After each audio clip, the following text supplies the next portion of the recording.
to move to item number 12, which is our executive officer's report. Kim? Hi.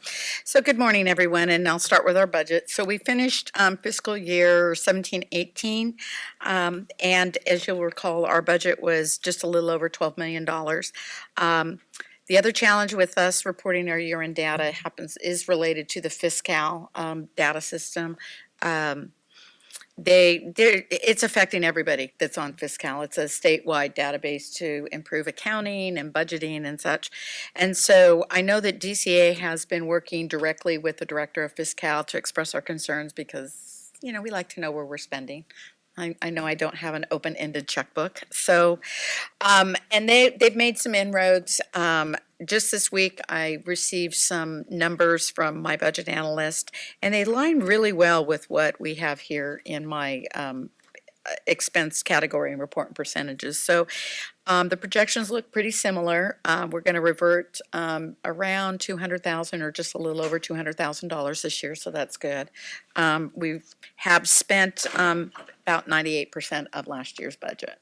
So I'm pleased we're still in the black. That's good.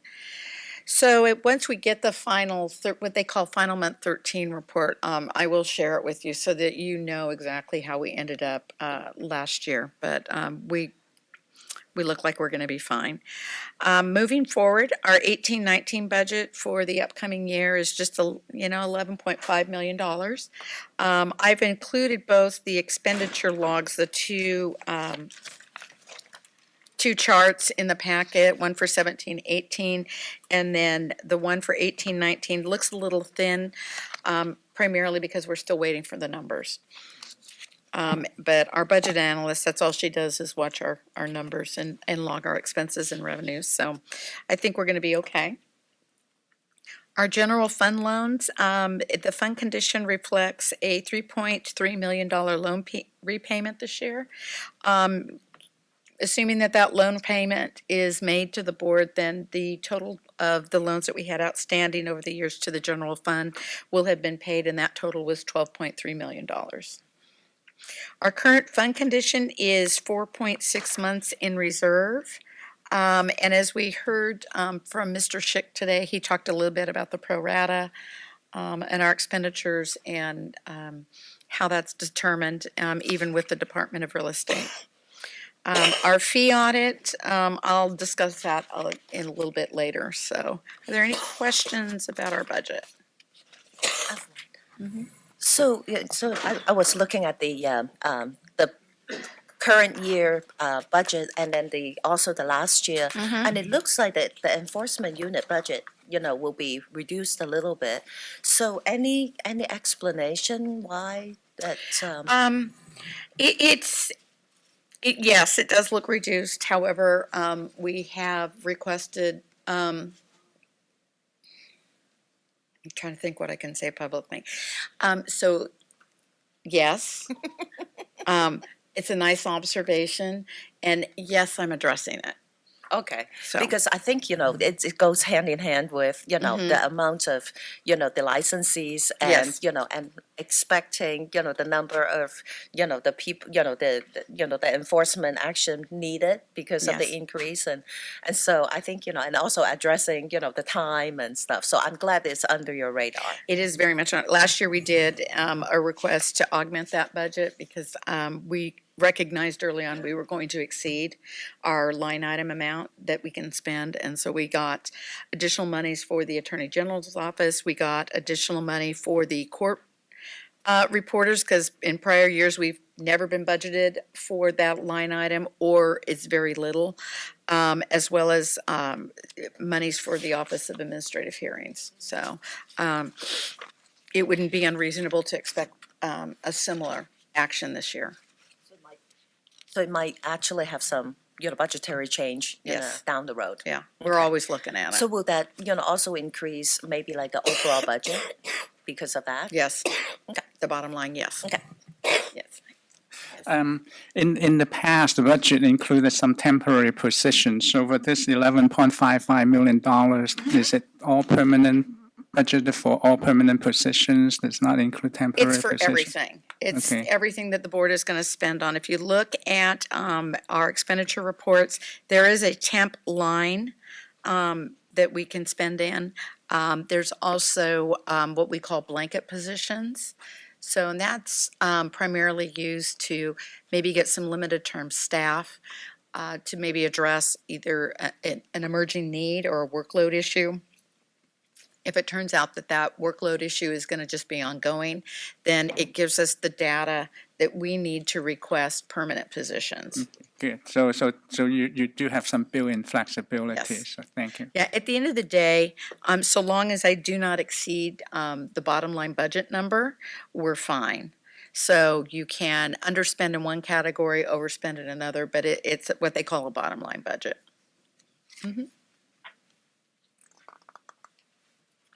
Okay. So in operations, the last quarter of 17-18 fiscal year, you'll notice that we had a 43% increase in application volumes, and that's primarily due to graduation and everyone seeking a new registration.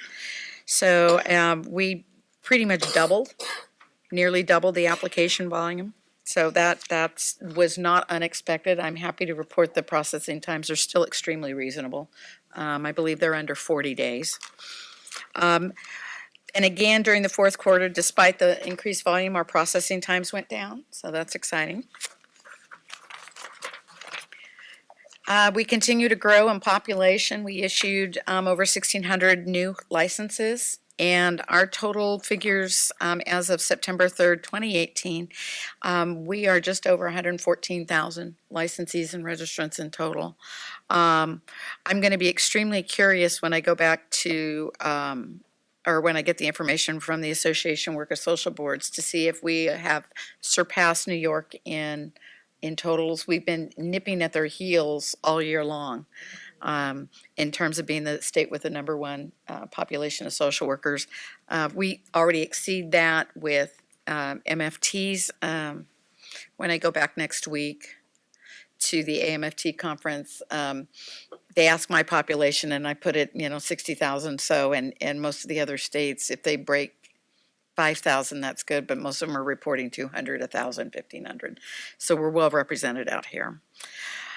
The examination program continues to be really strong. A total of over 8,000 exams were taken in the last quarter. And in this packet, you will see not only the pass rates for the first-time pass takers, but the overall.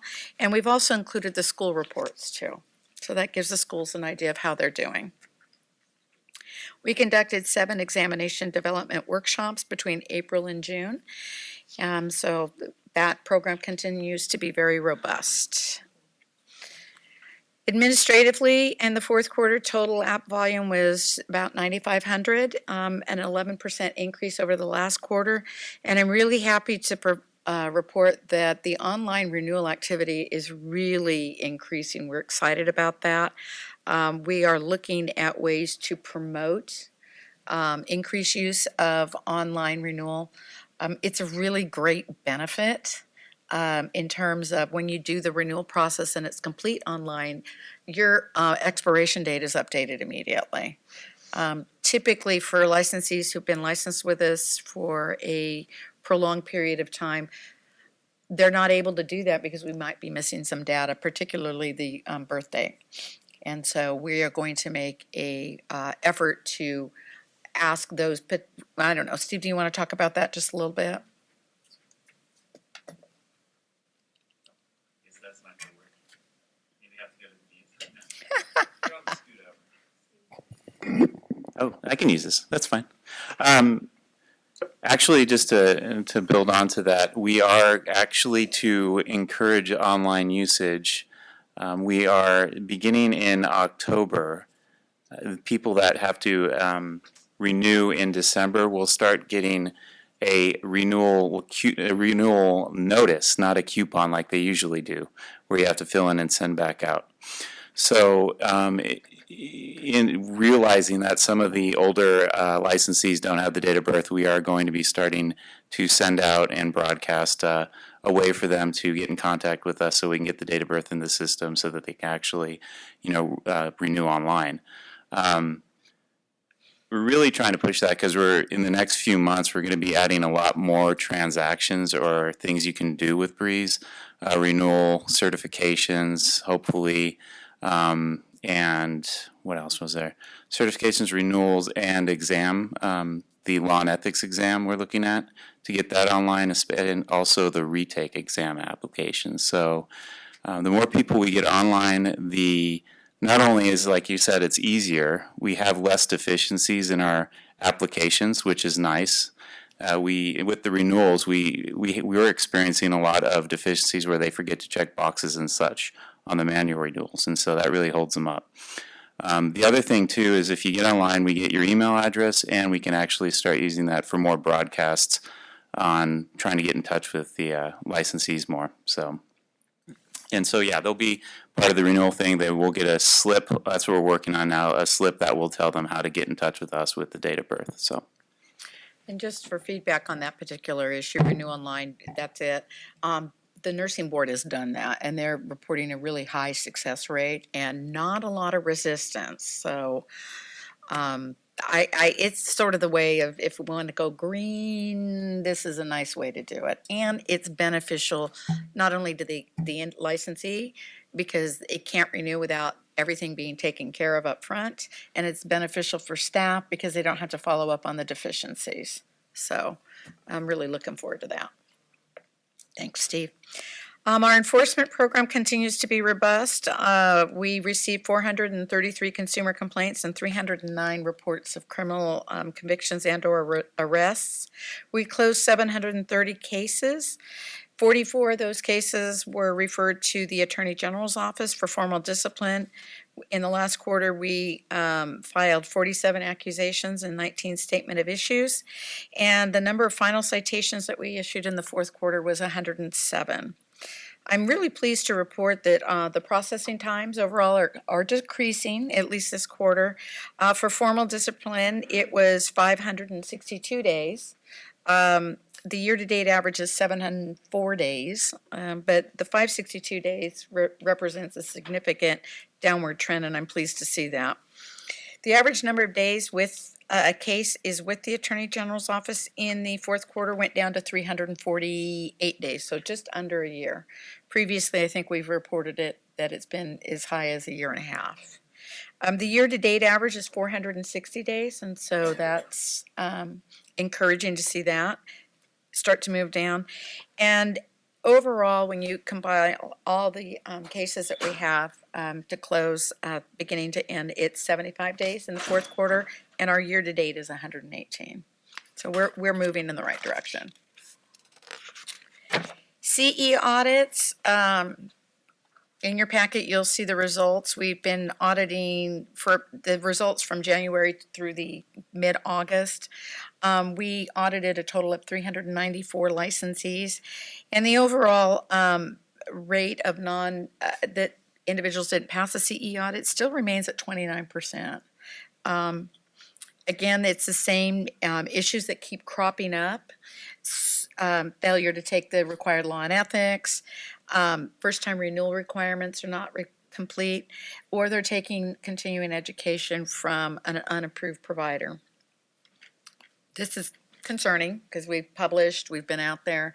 So what we're starting to do now, beginning in October at our national conferences that we attend, we're now going to not only send our licensing analysts for that particular profession, we're also going to send our continuing education analyst, and they can talk about the CE requirements and get that information out there so that we can start increasing compliance.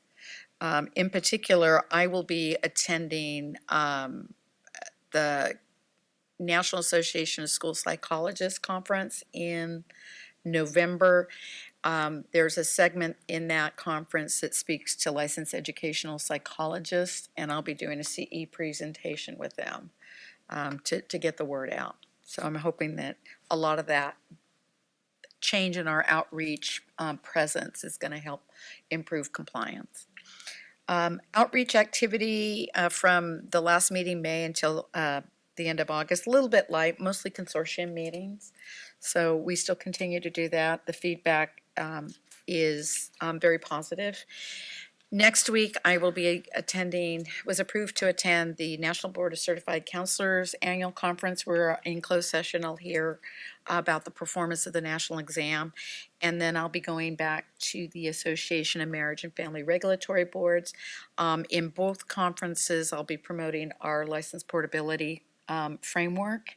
And at the AMFTRB conference, I'm seeking to get more compliance and an agreement from the other states that they'll recognize California's clinical exam as equivalent to the national exam. There was sort of a handshake agreement that we would do that. I just want to continue those efforts. Previously, we reported that we were going to move. We have funds set aside in a special account primarily to spend on that move. If I recall correctly, we are right around about $400,000 to save for the move. We're still on target to make those numbers. There is a little delay in the sweep plans. The fire marshal needs to approve our sweep plans. They've been a little preoccupied with some of the fires in California. So, yes. So I know that we can't wait this long, but I think I heard that there were plans to incorporate all the boards in one location Yes. off of, what's that road? Richards, right. Yes. I wouldn't say Edwards, but Richards. Yeah. So, You heard correctly. so when might that happen, if it happens? If it happens, when I sat in on the meeting, it is in 2024 is the plan. Okay. It is a plan to do a more progressive building, a building that's designed to really address and provide a very modern, progressive work environment. And it's a plan to provide, house a lot of entities in one location. What they want to do is use the site where the current California State Office of Printing is. It's on Richards Boulevard, and so they need to level that, and then they're going to build it. My guess is 2024 is optimistic. Because it wouldn't surprise me if you leveled it and you start testing the ground that there's going to be some toxic stuff there. But I don't know. It's a printing. Something always goes wrong with the best plans. In terms of the progressive environment that they want to promote, it's instead of rooms for meetings, they want to have lounging areas where you can meet with a whiteboard and on and on. Yes, it would affect DCA. It would affect us. So we may be in our current suite for, where are we? Maybe 6-7 years, maybe a little bit longer. And it may be an appropriate time to move again because maybe the growth. I don't know, but Okay. because Just want to check on that. I'm Because gonna- it costs yeah. a lot to move. that so, was yeah. one of the questions asked when we had the presentation. I mean, who's going to pay for it? Yes, we would pay for it because we're a self-funded agency. We don't take any monies from the general fund. So that's a big concern. And there wasn't a real clear answer on that, Okay. or if there was a clear requirement that we had to move. So we shall see. Thank you. Kim, Yes. so my husband happens to work in development, and he works for a company who just did this sort of transition as well. You may want to start thinking through workflow processes that require confidentiality or quietness, because those spaces don't really have cubicles, and whereas now people can make their cubicles home with their pictures and stuff, all that goes away. You just show up and you get what you get. Yeah. But one of the difficulties is, yes, they have conference rooms, but I would imagine a lot of what we do has a lot of confidentiality. So any involvement that we could have to say, hey, we need a dedicated conference room or 3 or whatever, because we always have these meetings going on. Right. And then certain type of work requires people to talk to each other, which disrupts everyone else. So, I would Yeah, I mean, Try to progressively, it solve. sounds really lovely. Yeah. They also showed designs for the cubicles, and they would be, everyone would still have a workspace. Okay. You would have your cubicle, but the design included windows like at the top part of the cubicle. Right now, if you go into our office, we have those lovely walls, with the, fabric running all the way up. What they're proposing is to allow more light, is some space, window space. And then, casual conversation areas if you want to work out some processes. Hopefully that would be away from some of those quiet confidential areas. So we'll see. I mean, everything is in a very initial phase design. It's a really expensive project. It's very expensive. I don't have the numbers with me, so I don't even want to try to recall what they are, but it's not going to be cheap. So the pro rata will go up? Well, anytime you increase your rent space and pay more, it's going to go up. But the intent is not only to house, consumer affair entities, but there is also planned to have state and consumer service agency in that same building as well. So, and move them out of downtown. So it's conceptual at this point. So when you're doing this analysis for the licensee fees, Yes. is that being put into consideration? It is, and we'll move right into the fee audit. Yeah, we Okay. really want, we did the award a contract, or the bid went to the Cooperative Personnel Services HR Consulting. We call them CPS.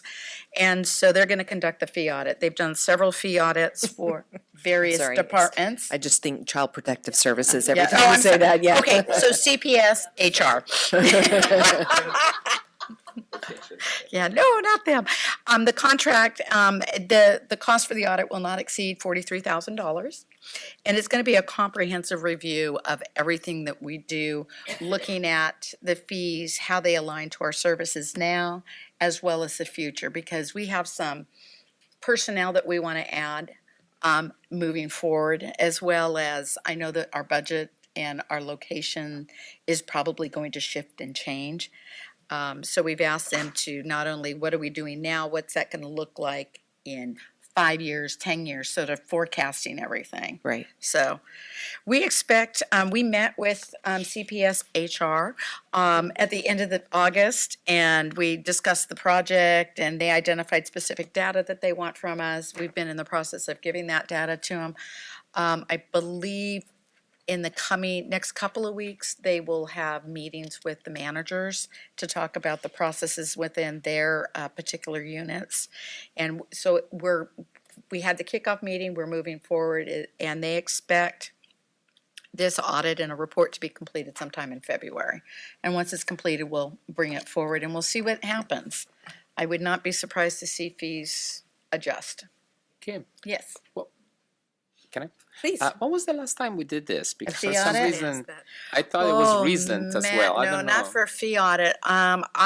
Honestly, do you know, Roseanne? Because I didn't think we found the date. I don't know, but we have not had a fee increase at least since the 90s. Yeah. We actually had a fee decrease because we were taking our fees revenue was too high in about 2002 2003 for a year. So it's been a very long time since we've needed to do a fee audit. I think I'm confusing the licensing fees that we had conversation around like a year ago with this. For some reason, I felt like we already went through the process. Oh, that so- was a bill that was going to add $10 to the licensing fees, and it was for loan repayment.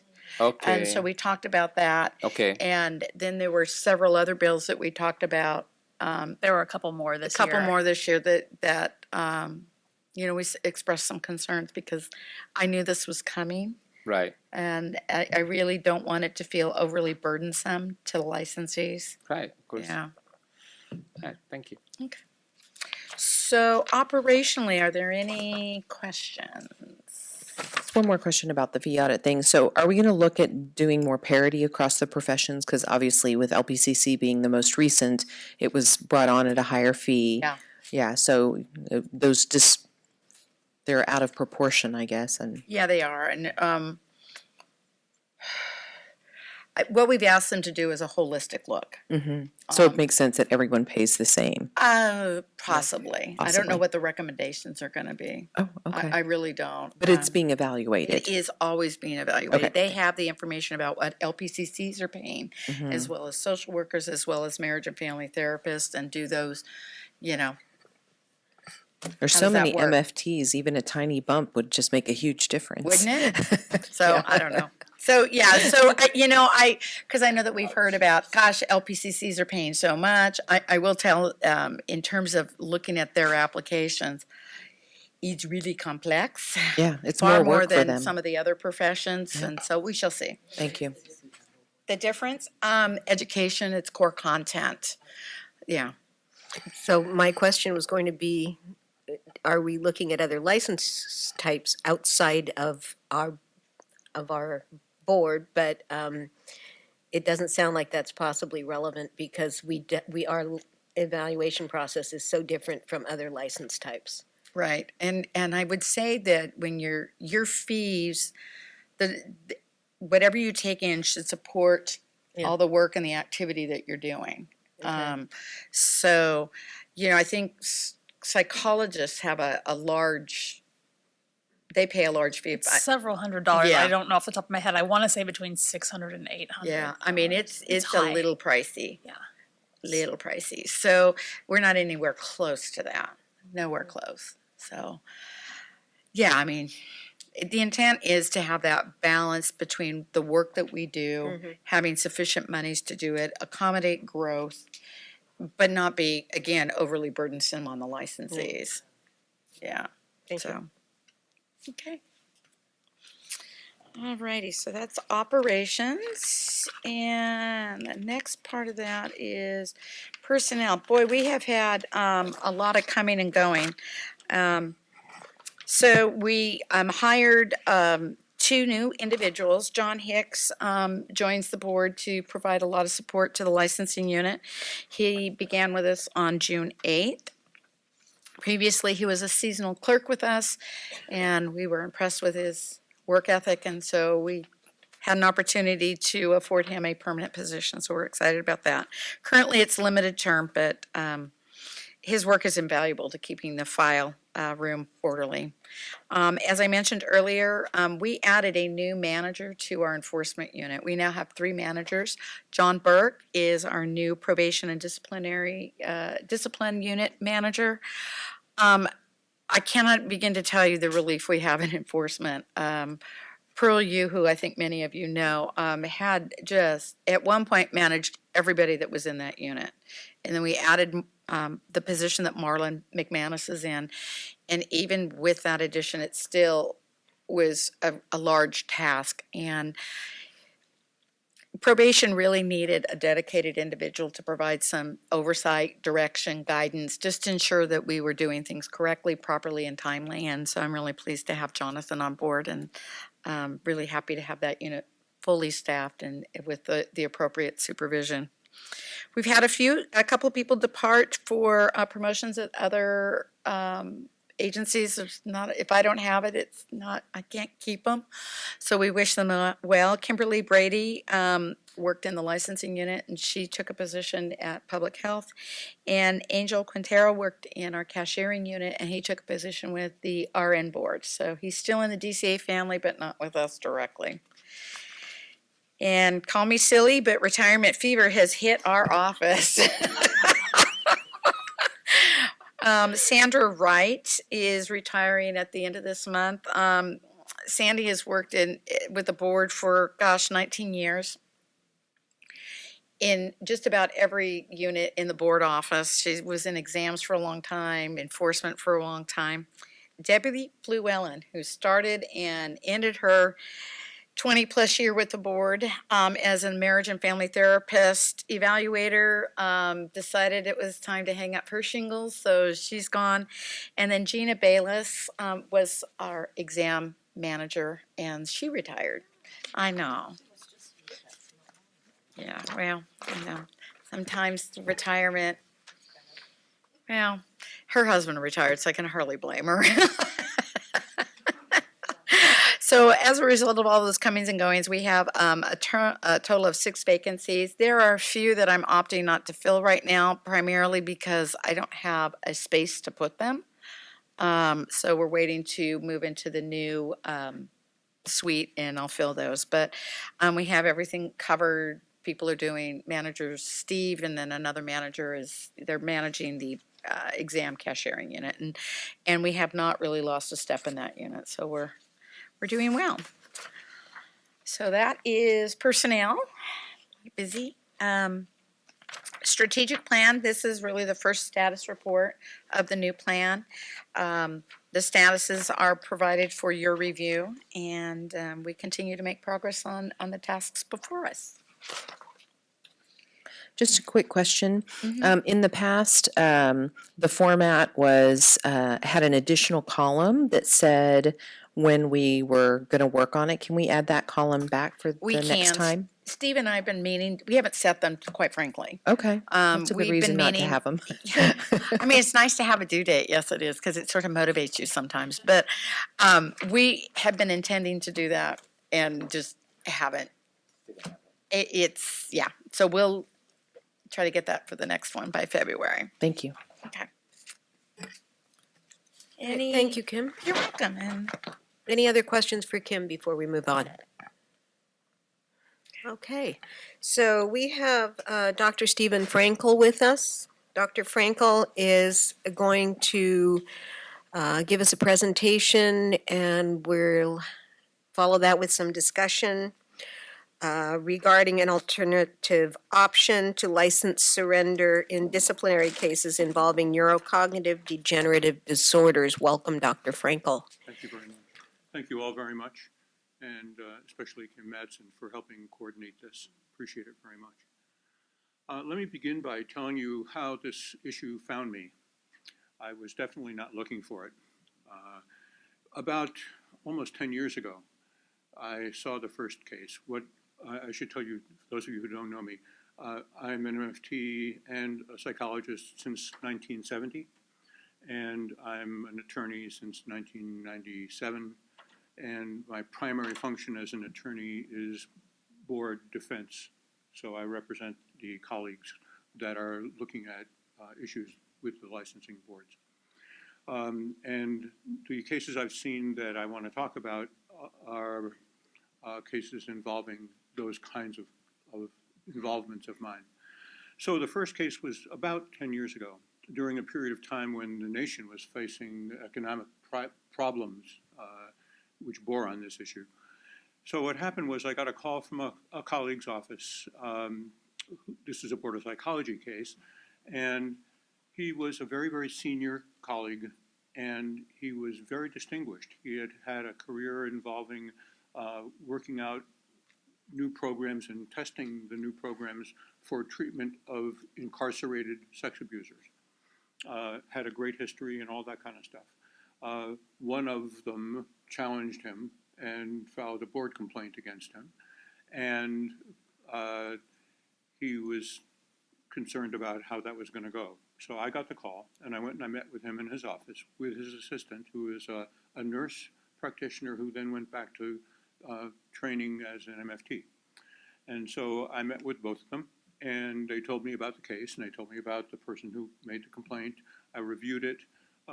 It was pretty clear that this wasn't going to go anywhere because he didn't deserve the allegations that were made about him by the complainant. And so we were getting ready to deal with that with the Board of Psychology. And what happened was that during that period of time, we had the economic problems. It took 6 full months to find enough money and staff to do an interview with an interviewer from the board, the Department of Consumer Affairs. And so I didn't see him for about 6 months. He was about 80 years old when I first met him. He was fine. I was impressed with him in lots of ways. But it took 6 months before we got to have the meeting with the board investigator.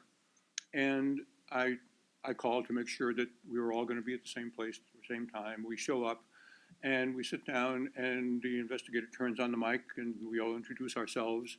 And the investigator begins to ask questions, and my client, who is sitting next to me, begins behaving inappropriately, laughing, giggling,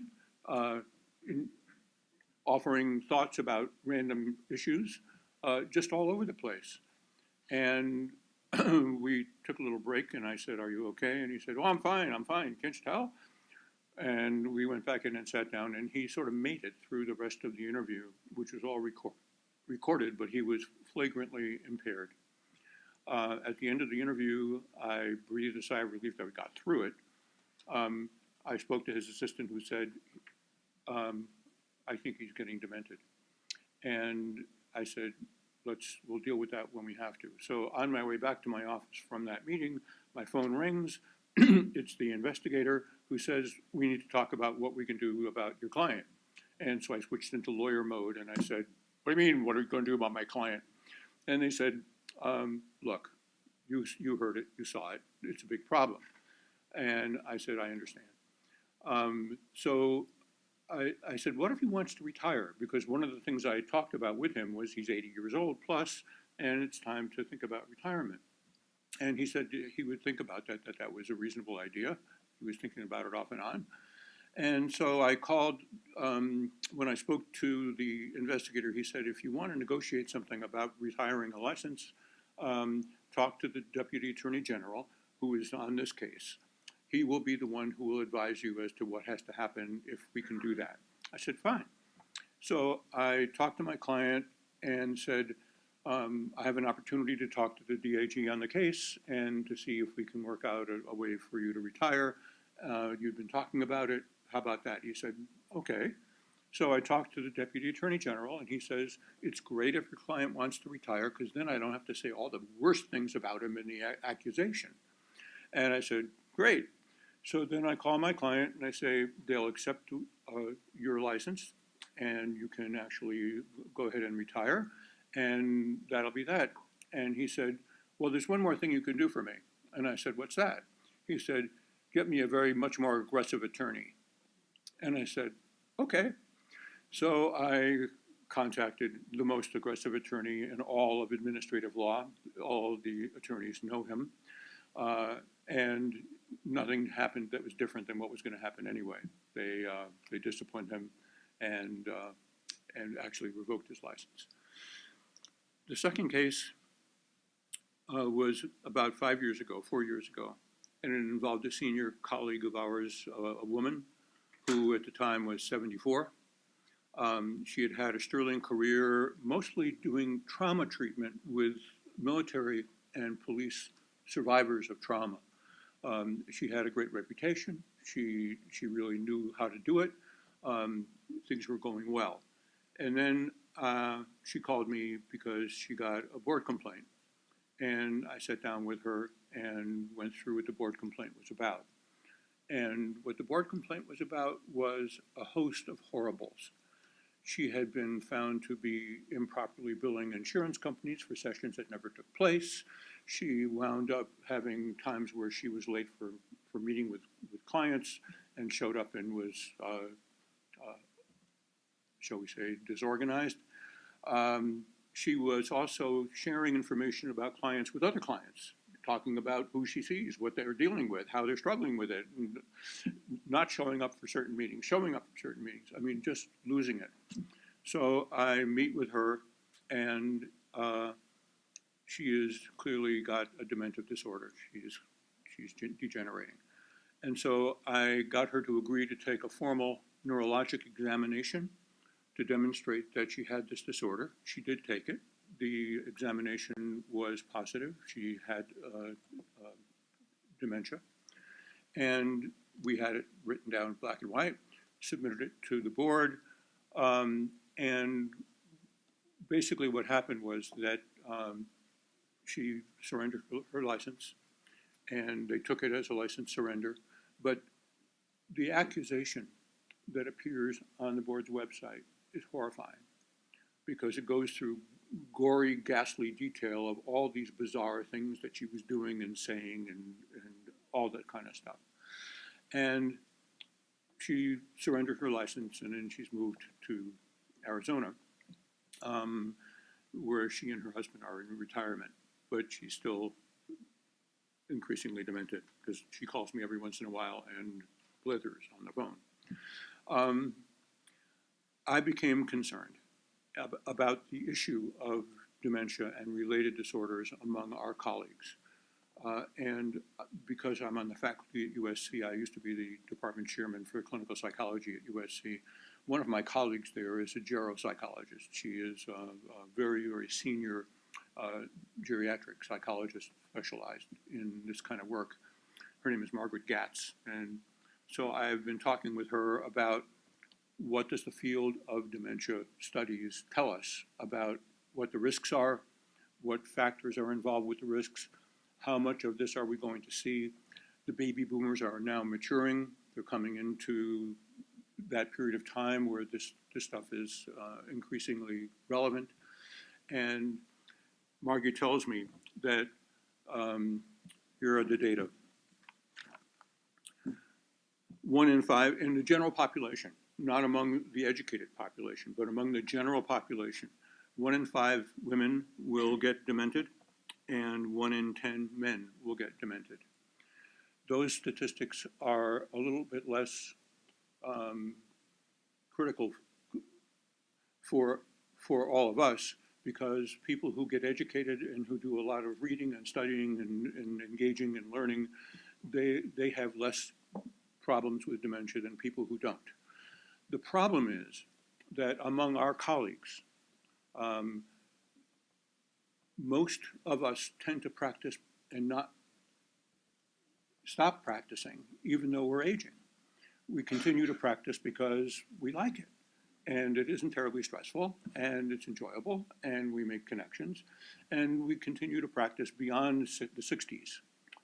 There are a lot of people that are well beyond 60 that are practicing. And so the statistics for the risk to our population are the same as for the general population. 1 in 5 women, 1 in 10 men are likely to become demented over the course of their senior years. Dementias are not disorders that like us to know we have them. They keep themselves secret from us so that we don't know that we're suffering from it. And people begin to react to us when we're demented like there's something wrong, and we think, get away from me, you're ridiculous. Leave me alone, I'm having fun. And they don't tend to respond well when people try to confront them about how they're behaving. We are seeing dementias in senior organizational and business community professionals as well.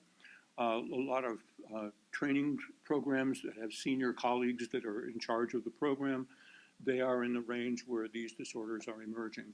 And there is no training anywhere in any organization or system that I'm aware of, including CAMFT or any of the other relevant organizations, that train colleagues to know what to expect among these disorders and how to deal with them and how to deal with colleagues that have them, not just patients, clients, but colleagues who have them. And so I have some specific suggestions to make by way of proposals to consider for how to handle this stuff. The first is that when there's a complaint about a licensed person and the investigation of the complaint results in a suspicion, at least, by the investigator, the investigative team, that there is something like a dementive disorder going on. First of all, to benefit from what I'm going to propose, any colleague who is found at risk for that, that wants the benefits that I'm going to describe in a minute, has to take a formal neurologic evaluation. We need to know whether they indeed have a dementive disorder or whether they're just screwed up and nasty and hurtful and scary and all that. If they are not willing to take an examination, they can't get the benefits I'm going to suggest. If they're willing to take an examination and it turns out positive, then my next suggestion goes like this. That their license becomes retired. It goes into the general drawer of retired licenses. The second thing is that the accusations that are written by the Deputy Attorneys General in consultation with the board not be available to anyone unless there is litigation. Some of these patients, clients that get roughed up by colleagues who become degenerated, feel harmed and often are harmed when somebody behaves the way that some of these people I've seen behave. It harms them if they're in a therapeutic relationship. And if they want to file a suit, that's fine. I don't have a problem with that. I'm not including in my recommendations that anything that about civil suits get addressed. That's off the table as far as I'm concerned. If somebody's harmed and wants to sue, they can sue. What I do strongly suggest and urge is that the accusations that are written that describe in detail all of these crazy things that people do not be available to the general public. They can't go online and go and do a search, find the name of a person they want to get information about, click on it, and download the accusation, because the accusations say terrible things. And these are the legacies of our colleagues. When they are no longer practicing and they have family, descendants, colleagues, friends who want to know what they've been like, what their life has been like, the accusations that are on the board's website are horrifying and pull the rug out from under anything like I had a life of honor and all that stuff. It's awful. And so the major argument I'm making is that anyone who is investigated and during the investigation a dementive disorder is suspected, if they're willing to take a full evaluation and it shows that they have a dementive disorder, that they be given the opportunity to surrender their license and make it retired. And as you know, with a retired license, if you want to reinstate it, you have to apply to reinstate it. And if you are not functioning well, you're not going to get it back. And that the accusation not be made available to the public, so that the legacies of these colleagues of ours who had this unfortunate experience of becoming demented doesn't represent online all of their character and all of their work. So those are the recommendations. And I'll stop and entertain questions if you have them. Yeah. Hi, thank you for that. That was a very, very good presentation, and I'm very sympathetic. At the same time, a lot of questions come to mind. Please. I'm just wondering, from a public protection standpoint, and I did hear everything you said about civil suits and all that, how is this different than any other medical condition? That's one of my questions. I mean, I heard your point about people aren't aware when they start to develop dementia, but that could be true for a brain tumor in someone who's 20 years old. The big deal about the dementive disorders is that they are not treatable. If somebody becomes demented, they're demented.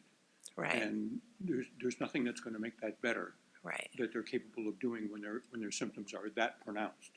If they catch it early, Yeah. there are things that people can do to slow down the development of dementive symptoms. They can exercise. They can do dietary things. They can go study. There's all kinds of things people can do when they see it coming on or feel it coming on. But dementia doesn't like us to know we have it. Mm-hmm. And so they don't see it coming on, and they don't feel it coming on. And then by the time there's a reaction from people about it, it's too late. Yeah. It's not treatable. It doesn't get better, and it gets worse. Do any other boards handle this specific issue in a particular way? I reached out to pharmacy, medical board, psychology board, and the nursing board. None of them do this.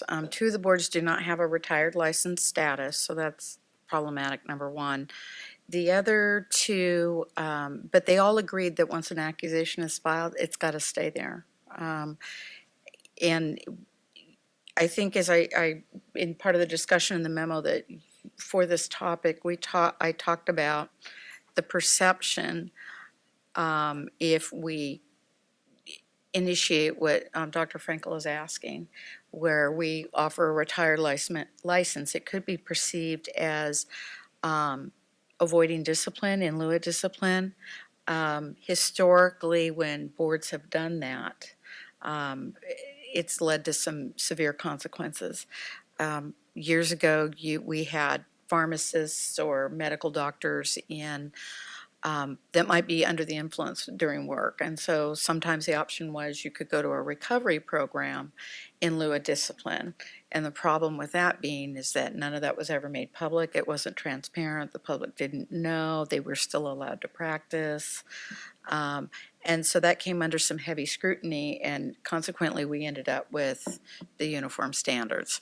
So we have a retired license status.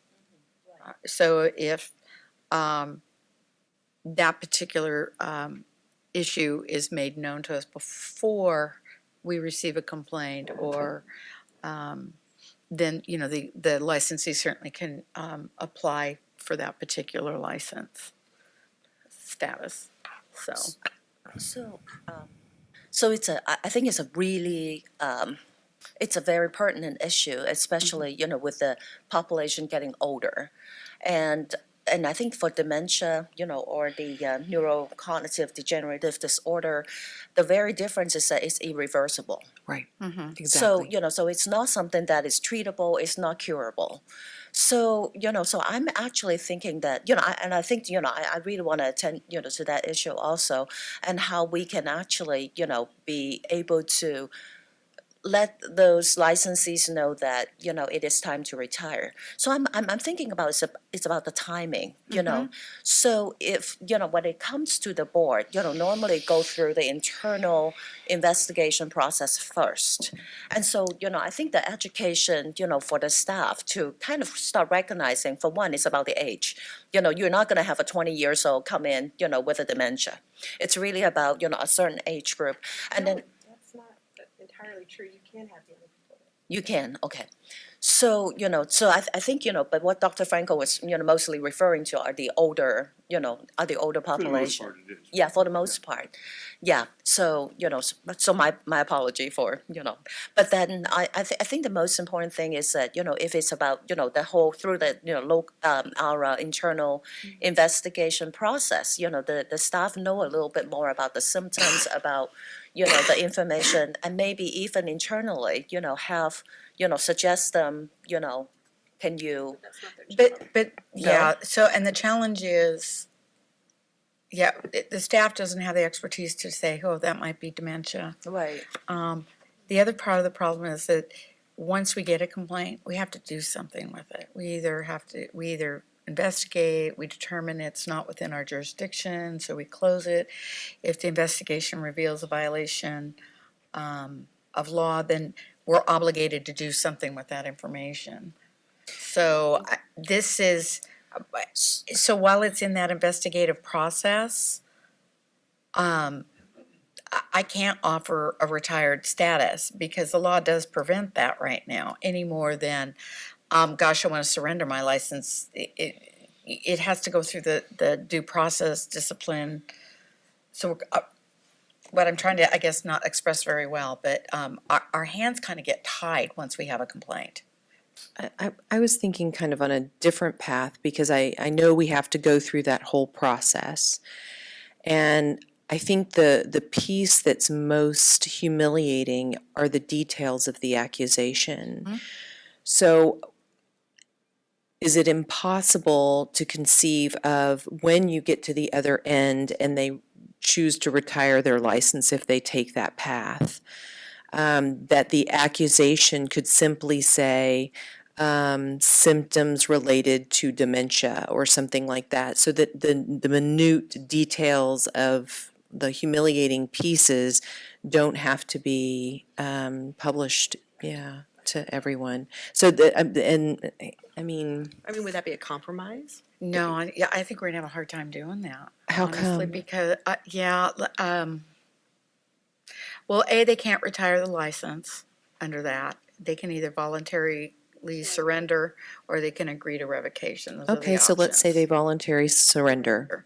And then the language that's typically put in there is for purpose of settling the case. But Sabina, are you aware of any option that we might have maybe to redact or, yeah? Is there a way to change the law to allow that possibility so that people can leave with dignity? That's beyond BBS, Yeah. because this board is subject to, all the boards are subject to the same type of enforcement. So who would change those laws? Does that go to the legislature? Yeah, because that's where we got, remember, we got minimum standards from them and everything like that, and we're subject to all those business professions code. Got it. That make, like Kim was saying in her memo, the requirements to post it, to, act on a complaint. So they would have to take that initiation. Then we could take a position if they had some Correct. law. So you Absolutely. need to find an assembly member or a Senate member who believes that this is relevant for, them and personal to them somehow, and maybe help author a bill. Ugh. I have a question. What about, I'm also very sympathetic with what has been shared. What about the fact that, because no one, if I understand correctly, no one is asking not to prosecute, not to go forward with a claim, for instance. That's the law. We're not going to, but at the same time, I think I'm also in agreement publishing.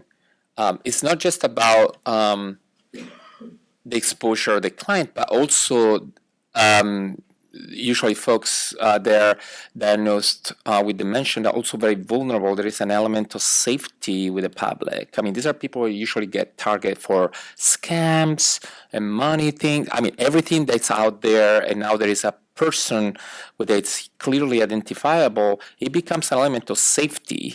Also, it's not just about let's be forgiven about what has been done. So I wonder the element of safety and privacy in regards to a medical condition that's permanent.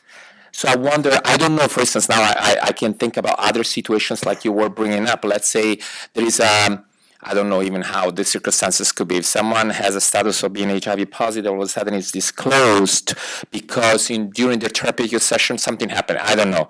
And now that element of medical condition, are we allowed to disclose that? Because why? It's confidential. So why that is considered, rightfully so, a confidentiality expression of our making things publish, and not the condition of dementia, which is makes people highly vulnerable to become targets. So that's Right. So the only way that diagnosis would be at all public is if it were somehow in the accusation or the decision, right? And if we follow the facts like we were saying, it may not come out in the accusation, right?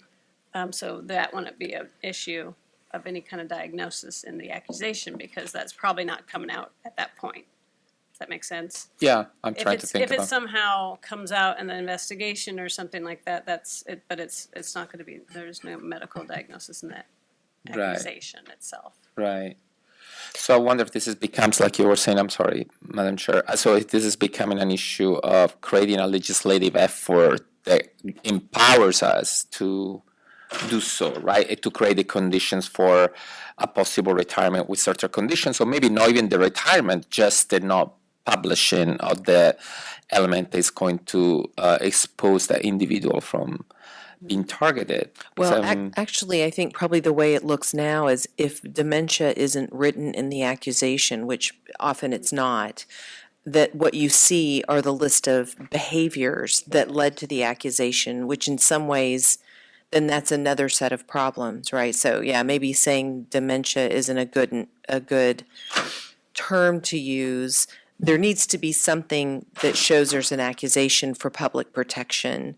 But is there a way that we can protect the individual? Because like you said, there are predators who will say, oh, someone with dementia. And while also making it clear that they're not safe to practice. I don't see how you, sorry. Go ahead. I don't see how you can do that though, because I mean, his process is really well thought out. You wouldn't even give someone that label without the medical Right, assessment. assessment, right? So I don't see how that can even be possible that early on, right? Early on, well, I'm not thinking early on. I'm thinking once we get to the end that it's a status label. I mean that, yeah, because it would be at the end of the process what's actually posted.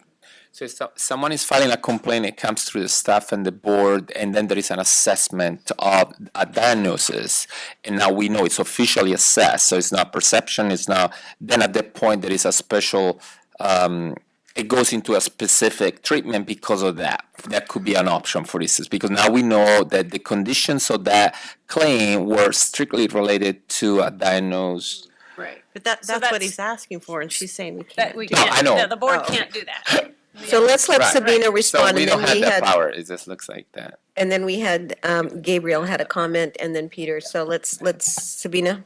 Oh, just what I was just trying to say, that's not in the purview of the board, right? Because we are subject to the overarching statutes that govern our entire enforcement process for all our licensees, for all our boards and bureaus, for at least our healthcare. Gabriel, you had a comment early on. Yes, thank you. Our mandate is to protect the public as much as we can, and we wouldn't know whether a colleague is misbehaving through dementia after we get a complaint. I believe that what Dr. Frankel is trying to get us to do is to protect the integrity and legacy of a colleague. And once again, instead of getting into legislation and trying to change the laws, maybe as the board, what we can do is have that requirement to have a more continuing education in gerontology and aging, as we do for law and ethics. And maybe that's how we can help, so that we are always aware. I know that before we get licensed, we need to take about 6 EUs on aging, but after that we have no more requirements to do so.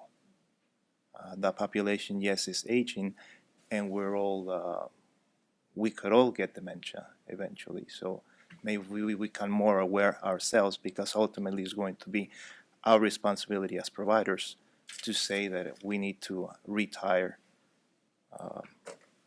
or not. So you're suggesting that we make more of an effort to inform our licensees and have them be cognizant of the dangers and have some safety protocols kind of in place in the same way that we would if there was.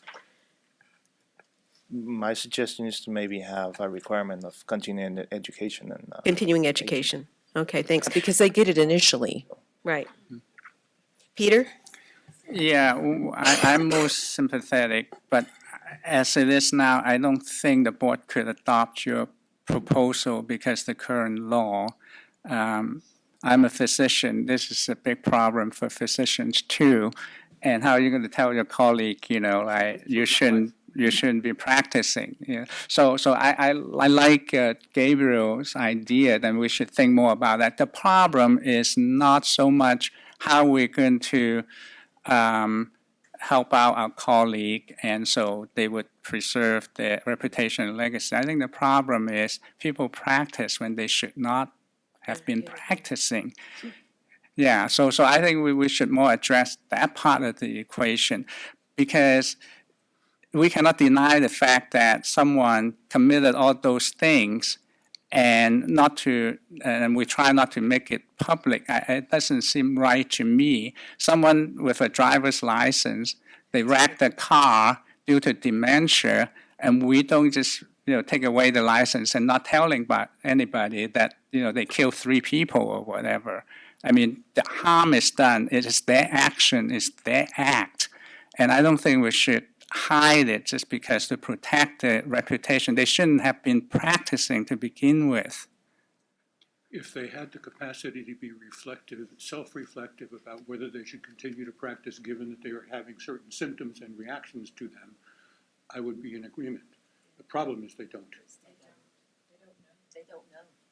I understand that. I understand it too well because, as I said, I have to work with many colleagues with the same problem. So to me, we should more address that same problem instead of addressing, how not to disclose what they have done. I understand. Is there any more comment from the board? Christine? I'm just going to say, I agree with Peter, and facetiously, I'm going to say that airline pilots, when they get to a certain age, have to pass certain exams. Well, I think you do that, Peter. Driver's license, but yeah, I'm not saying that we should do something like that or that we even could, but I agree with Peter that the issue is, what are we going to do about the problem, not protecting the, even though I'm completely sympathetic, the older I get, the more sympathetic I get. But I'm not so sure that continuing ed would help either, because people don't have the capacity to be self-reflective about that. I don't know. So Yeah. I'm wondering if we, because I don't want to say that. So it's more that, you've observed a colleague who maybe shouldn't be practicing anymore. I wonder if there couldn't be some effort or articles or some kind of information, either not only from the board, in the newsletters, but maybe some of the associations about how to deal with that. What's the best way to approach a colleague that you might think might have some concern, that might be impaired or has the potential to hurt someone? How do you do that? Understanding you're not going to capture everybody, but would that be an opportunity to give someone some tools to at least have that conversation? I agree, and I'm at the risk of potentially creating work for the board staff. Would it ever be appropriate for a report to be made to the board in terms of a concern as opposed to an accusation? And the board could then perhaps initiate some kind of letter of concern saying it's been brought to our attention. They have that in Texas, by the way. I mean, it just seems like, I absolutely agree with Christine and with Peter that by the time an accusation has been filed, by the time the damage has been done, I'm struggling with how we could not follow through with that and implement our standard disciplinary procedures. But it does seem like we might have a window of intervention before the damage is done. And I'm thinking that it serves our profession and our consumers to protect them from potential damage, injury, harm. And I wonder if it might be appropriate to bring it back under the guise of perhaps not the intervention that we're currently looking at or the option that we're currently looking at, but actually looking at whether there's a proactive. And you said there's something like that in Texas, Leah. Well, one of the things that was a big change for me when I moved from there to here in terms of the law is for reports of therapists having sex with a client. And that if there's any suspicion at all, you report to the board. It doesn't have to come from the client, so that at least something is on record and there's a beginning of an investigation. I agree it's far more complicated because you're going to have difficulty pulling evidence together, but maybe it would, I don't know. I mean, the other thing that Christine said that also popped in my head is, to keep your driver's license, you can renew it so many times, but then eventually you have to go back and take the test again. And I don't know if maybe there's some sort of test that's practice-based, that's not so elaborate that we do for initial licensing, but shows ongoing competence and knowledge in law and ethics. I'm seeing That a you lot would of have head to shaking renew on the every board 20 staff. years or something, and not that I want to take a test. I just can't think of another way that would be cleaner than to demonstrate somebody's competence than that. Let me, go ahead. Sorry. As a public member, I understand the importance of protecting the public. That's first and foremost as our the responsibility of the board. At the same time, I understand about the dignity of maintaining that dignity for our licensees. But I think I agree with Sabina. It's out of our jurisdiction in a way, but I see this in more of a big picture approach where I think all of the health boards and other, all of the consumer boards in a way could be discussed in one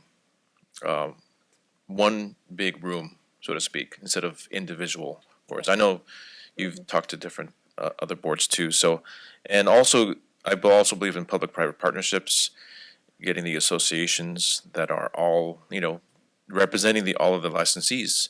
That's another way, and I see it as maybe the tail wagging the dog kind of thing, where you have individual groups on the boards, on the public side and the private side, all maybe talking.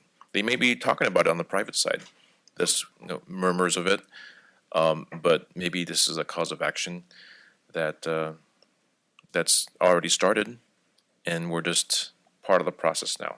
So I encourage you to go also look on the private think I had advocacy side. That's it. Gabriel, did you have another?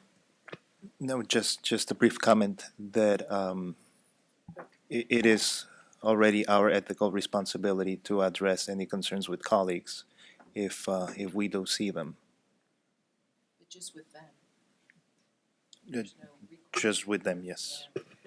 But Christine? once again, if the colleague continues with the inappropriate behavior, then we can take it up to the board. Actually, Alex said something that made me think, surely, and we've mentioned it earlier, other boards are dealing with this as well, probably, so, I mean, is this something that could be like a task force? Like we did the brochure, right? Like No Sex with Clients or whatever, we did Yeah, the task force for that. I mean, Let me make a suggestion. sure. When I came here this morning, I had no real belief that anything I said and recommended was going to be adopted today. What I really wanted to do was to get the issue before you. And I applaud what Kim Madsen has done about talking with people in other departments to see whether they are dealing with this or not. I would be willing to donate my time if there were an organized committee or group or whatever we want to call it that would encompass several boards that deal with human beings and their problems, and see if we can examine this stuff and see what, it has a lot of legs. I mean, one of the legs is education that could be processed and supported by the board, but implemented by the professional societies. There's all kinds of pieces of it. And I'm connected to the world of dementia researchers that are colleagues of mine at USC, which is where I got all the information I've given you today. And I'm happy to offer it. I mean, I'm 76 years old, and I had great genes, so that it's not hit me at this point. But I thank my parents every day about their genetics. My fantasy is that when I was in preconceived baby heaven, they came to me, the angels did, and said, "You're going to be conceived tomorrow. Could you want to choose your parents?" And I said, "Let me see their genes." So I don't think that this is a solvable problem today in whole. What I'm trying to do is to raise the issue, make some recommendations, see what can work, and if so, how can it work, and be more than willing to commit extra time of mine to see if I can be supportive. All right, thank you. Christina? So I do agree that, this is definitely a cross-board issues. So, I really like the kind of the interventions, from not only, we being reactive, when an issue come on board, but also be proactive to educate, our coworkers, what it really looks like for dementia among our professionals, and what are the strategies that we can do, so that we can actually combat the fire before it really becomes, irreversible. So I think, that, I don't know where we can, go from there, but maybe Kim, you can also initiate, with some other board, and maybe even join like, a committee with, the EO and just kind of look at it, the issues. And then I think, again, it looks like, it is more on the whole legislative issue. So if that becomes like, some stakeholders, that willing to, to sponsor a bill, to come up with some decision, I think that would be definitely the way to go. I'd be happy to reach out to my colleagues as well as involve DCA and see what we can't do to establish a, committee or task force, because it's not unique to our licensees, but it's all the healing arts. So, Madam Chair, do you need a motion, or you can just tell? direct I them? don't think we staff. need a motion for that. I'll look to our attorney, but it doesn't feel like it. But I do want to thank you, Dr. Frankel, for coming in and bringing the issue to our attention, and certainly generating some very robust conversation about it. And it sounds like we will look into options. So I'm thank you very wondering if much. our stakeholders have anything to say. They kind of Do look we have like any it. public comment? Yeah. yay, Kathy. So Kathy Atkins here for CAMPT. First, I want to say thank you to Mr. Frankel. He's reached out to CAMPT, and we actually kind of sent him your way. So thank you for bringing it up. And it's funny, as we've been sitting here, I sent an email to the managing attorney saying, can we do an article on something about this? So obviously, I think people are thinking kind of along the same lines. And while I concur that it affects licensees from other departments of the DCA, I think your group of individuals, it affects even more, because your licensees have the great opportunity to sort of move their retirement further down the road by limiting the practice, versus other industries that they really just do have to retire. So I do think that your licensees might see a higher rate of these kinds of issues, especially like someone said with the baby boomers. So I encourage you to it sounds like you're already starting the conversation. I encourage you to continue that conversation, and I think CAMPT would welcome that opportunity to dialogue, be it a task force or casual conversation or what have you, because I do think that we've seen it affecting our licensees as well, or our members. And aside from an article, which is nice, I think a better understanding. I mean, frankly, I don't even know what can be redacted, what's statute, what's policy. I don't even know. So I just thank Mr. Frankel and thank the board for sort of dialoguing on this, and that CAMPT is available for future conversations. So thank you. Thank you, Kathy. Anyone else? Jan Lee? Jan Lee Wong, NASW. I want to thank Dr. Frankel for bringing this to your attention. This is a very, very important issue, and I agree with many of the board members that the approach may be public education as well as professional education. So some of the ideas I have would be, at least on a voluntary basis, to recommend to the providers of continuing education for licensees and registrants that they add or they modify the content in some of the required courses, whether it be aging or law and ethics, to really emphasize the idea that you could have impaired colleagues, you could have competency issues, and to really encourage this idea that I think Dr. Lee brought up, Dr. Chu, excuse me. I'm thinking of my own family, Dr. Anyway, I'm sorry. That if you spot something, it's your ethical responsibility to say something about it if it's your colleagues, And a lot of colleagues and professionals are a little reticent about doing that because we feel like, well, it's none of our business. But as a professional, as an ethical practicing professional, as a licensee, it is your responsibility to say something and to do something about it. So I think, at least from this standpoint, we don't need to wait for the 2-year process to push legislation, which probably would be challenged and has all kinds of questions that interfere with the main role of this board, which frankly is consumer protection. That's your main role. Yeah, you want to look out for licensees, but consumer protection is your main role. So anyway, I think our organization, I'm sure my colleagues here would also take this back to our providers who provide continuing education and make some suggestions about what they can do around this issue. Thank you. Thank you.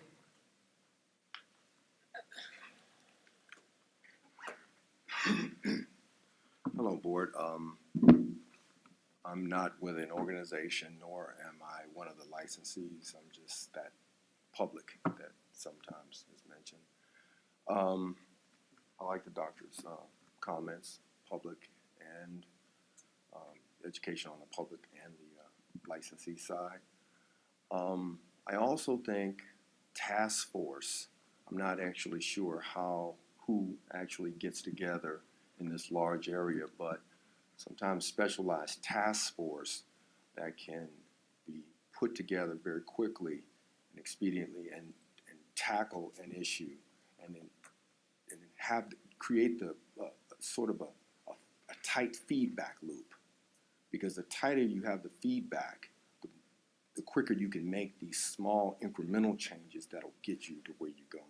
Instead of these very large, long-range, longitudinal almost efforts. And so I think that's something that could be used. In addition to that, I believe that pulling in some of the technologies, and I have some ideas I may bring up later at the public comment, but blockchaining, any hands? Technology that allows one to not change without knowing who changed it, certain pieces of information, be that audio, be that documents, be that, anything can be digitized. Having that technology will be very useful because you can have a traceable record about what took place and when. Thank you very much. I think unless there are additional comments, Dr. Frankel, we're going to thank you very much. And I think we're actually going to break for lunch. It is almost noon, and it just seems reasonable. So let's break until it's 11:55. Let's come back at around 1:15. I think that should give people time for lunch. Thank you very much. Thank you all.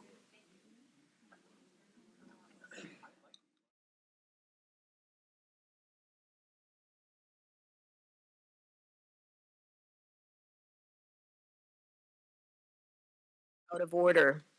We're going to take item 25 and 26 now and allow for the discussion and possible action regarding paying for supervision. That conversation, we will be taking that third. Okay, so Roseanne? So the Or Kim, I'm sorry, that's Kim. okay. So just a brief update, the Substance Abuse Coordination Committee met on June 27th, and during that meeting, we, how do you say that? Anyway, presentations regarding drug testing methodologies, and then an overview of traditional probation processes and the contracted diversion processes were presented and discussed. We also started reviewing some of the language in the uniform standards that are incorporated into our disciplinary guidelines. There was a minor revision that was agreed on by the committee to address vacations and absences, and incorporating those revisions are going to be required to initiate the rulemaking or regulation process. So that's where we ended the June 27th meeting. Just this week, I learned our next meeting is going to be October 30th. And we need to finish this work pursuant to a Senate bill by the end of the year and present a report to the legislature. So that's our update. Thank you. Then we have an exempt committee update, and that's going to be Christy and Roseanne. Here we go. Yeah, we'll slide over a little bit. Thank you. So, so actually, the exempt setting committee just met on Wednesday. So that was actually our 7th meeting, and so the same topics. A couple of these topics were at the last meeting, but I'll just go ahead and go over what we did at the last meeting, and then I'll fill you in on what happened at the most recent meeting. So when we met on June 8th, we worked on the practice setting definitions, and the reason we need these practice setting definitions is the only types of setting defined in the law are exempt settings. So we're looking at defining private practice and other types of for-profit settings. And so we presented some drafts for initial review, and we got some feedback, brought them back to the meeting on Wednesday, and we're going to continue working on them because it gets a little complicated when you're talking about the other for-profits and how that's going to affect all the different laws. So so we're continuing to work on that language. We discussed registrant employment by temporary staffing agencies. So the committee had previously looked at language that addresses when registrants are placed in a temporary agency. It happens a lot at the VA, and our law doesn't grapple with this issue really at all. So we have some draft language that will help clarify some things when registrants are working in those settings, and we continue to discuss that language at the meeting on Wednesday, and we're going to continue working on that as well after some feedback.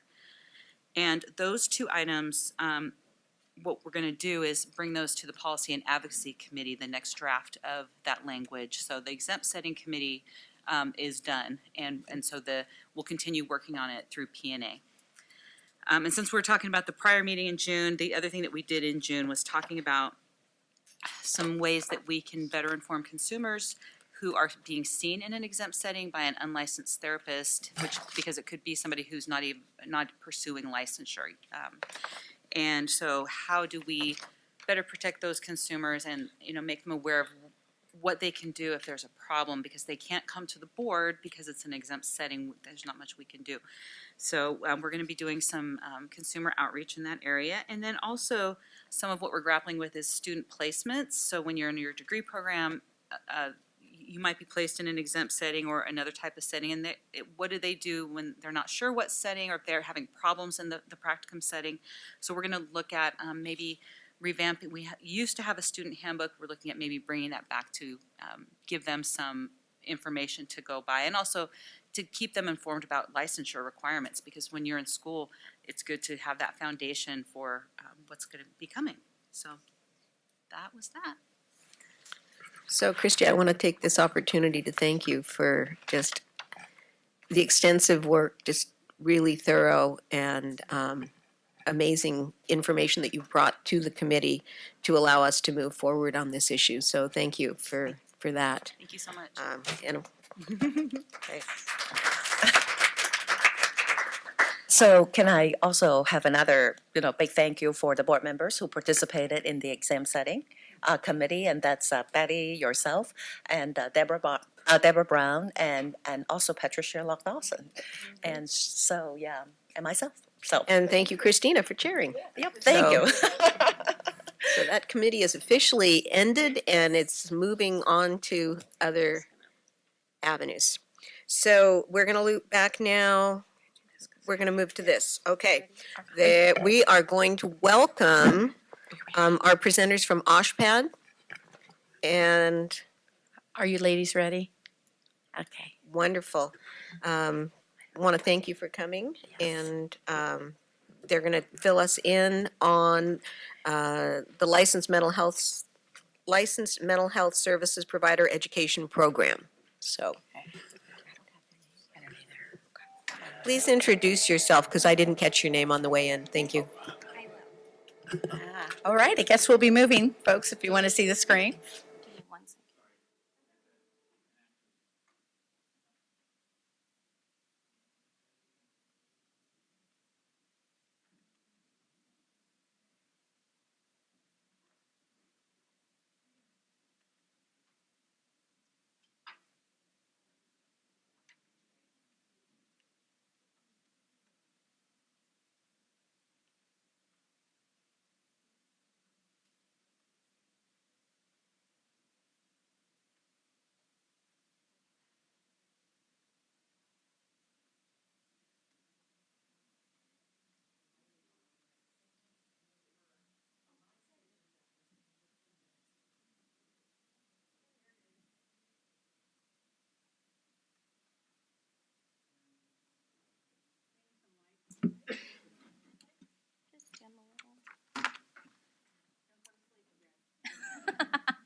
Good afternoon, Madam Chair and board members. My name is Norlin Asbrick. I'm the Executive Director for the Health Professions Education Foundation.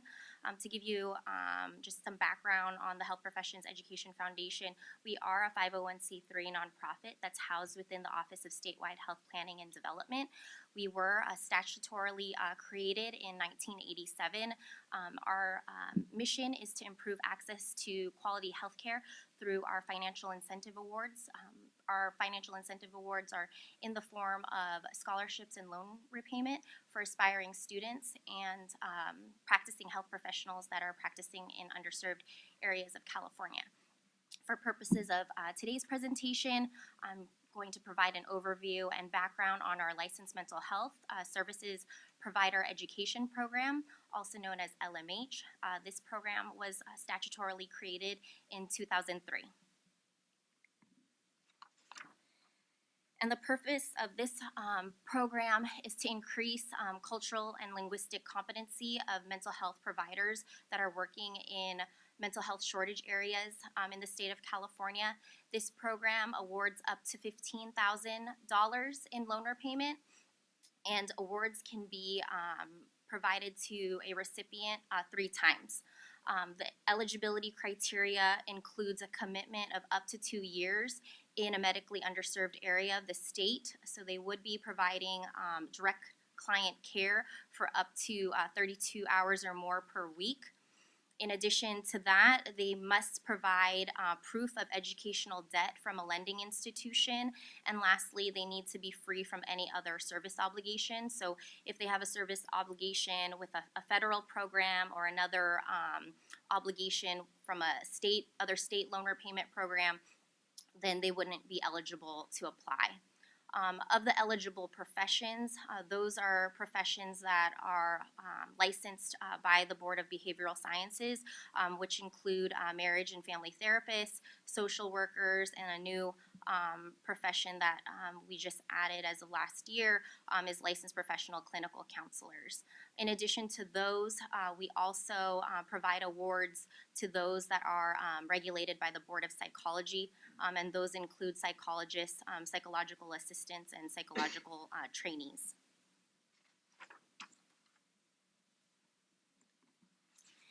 With regards to providing a service obligation, the eligibility of a site must be either a publicly funded or public mental health facility. We also accept facilities that are nonprofit mental health facilities that are contracted by the county. And lastly, those that are designated as mental health profession shortage areas would also qualify. This past year, we awarded up to 60 licensed mental health professionals, and our awards totaled over $747,000. And just to note, as of July 2018, $20 of every licensure renewal fee from the Board of Behavioral Science and the Board of Psychology is transferred to HPEF for purposes of the LMH program. Previously, the fee or the amount allocated to HPEF for these awards was $10, and now it's $20 of each licensure renewal fee. Specifically for the Board of Behavioral Sciences, there was an allocation of $219,185 for LMH awards, and of the 60 awards provided to professionals throughout the state, 17 awards were funded by the Board of Behavioral Sciences allocation. I also wanted to note that the 7 awards were funded by the Board of Psychology, and the remaining awards in the 17-18 fiscal year were funded through a private grant from the Kaiser Community Benefits Program. And just to give you an overview of the professions awarded and the number of those professions awarded in this fiscal year. As I mentioned, we awarded 60, those that are regulated by the Board of Behavioral Sciences. You can see there's a large amount of those that are social workers, marriage family therapists, and those that are registered.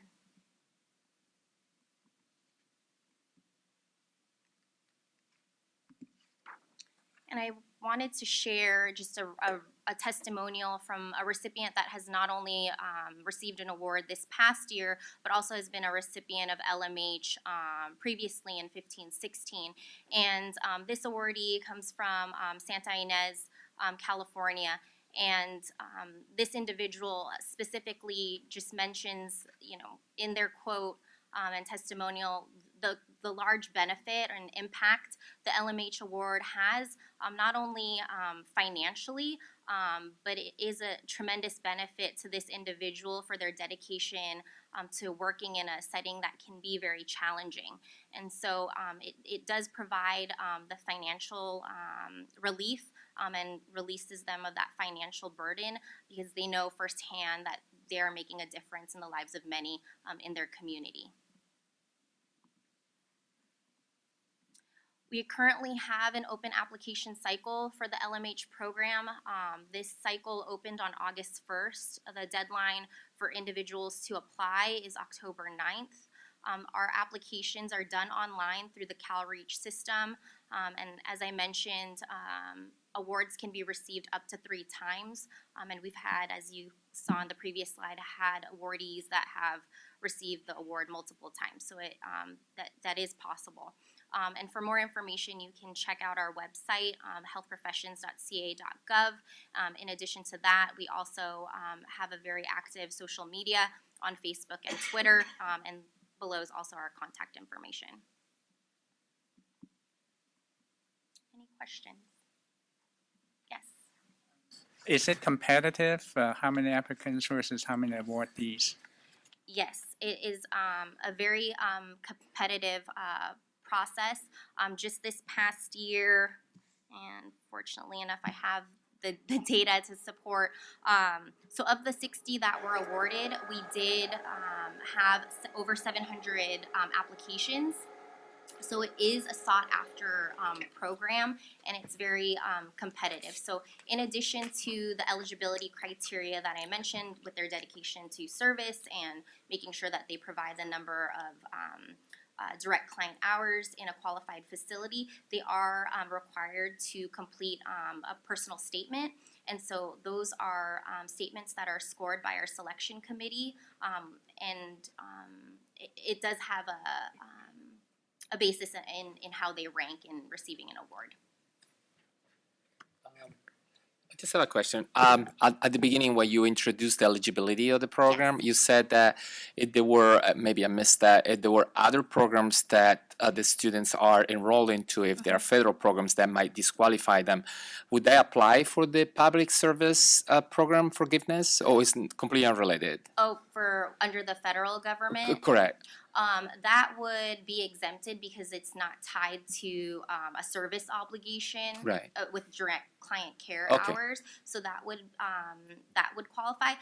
We're specifically looking at those types of programs that are like AmeriCorps based or the National Service Corps. Makes sense. Those are the ones that would be would have that applicant be ineligible. Makes sense. Thank you. Yes. Thanks for clarifying. Peter?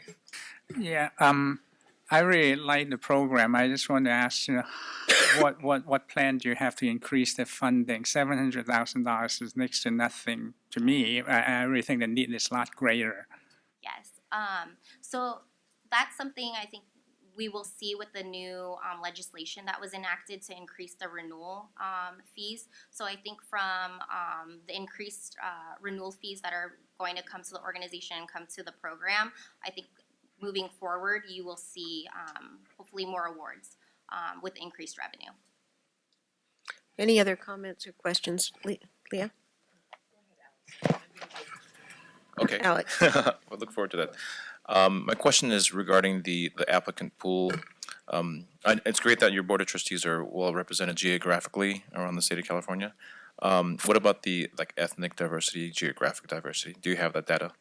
the data of those individuals. So of the 60 awardees, 38 of those that were awarded identified as Hispanic Latino.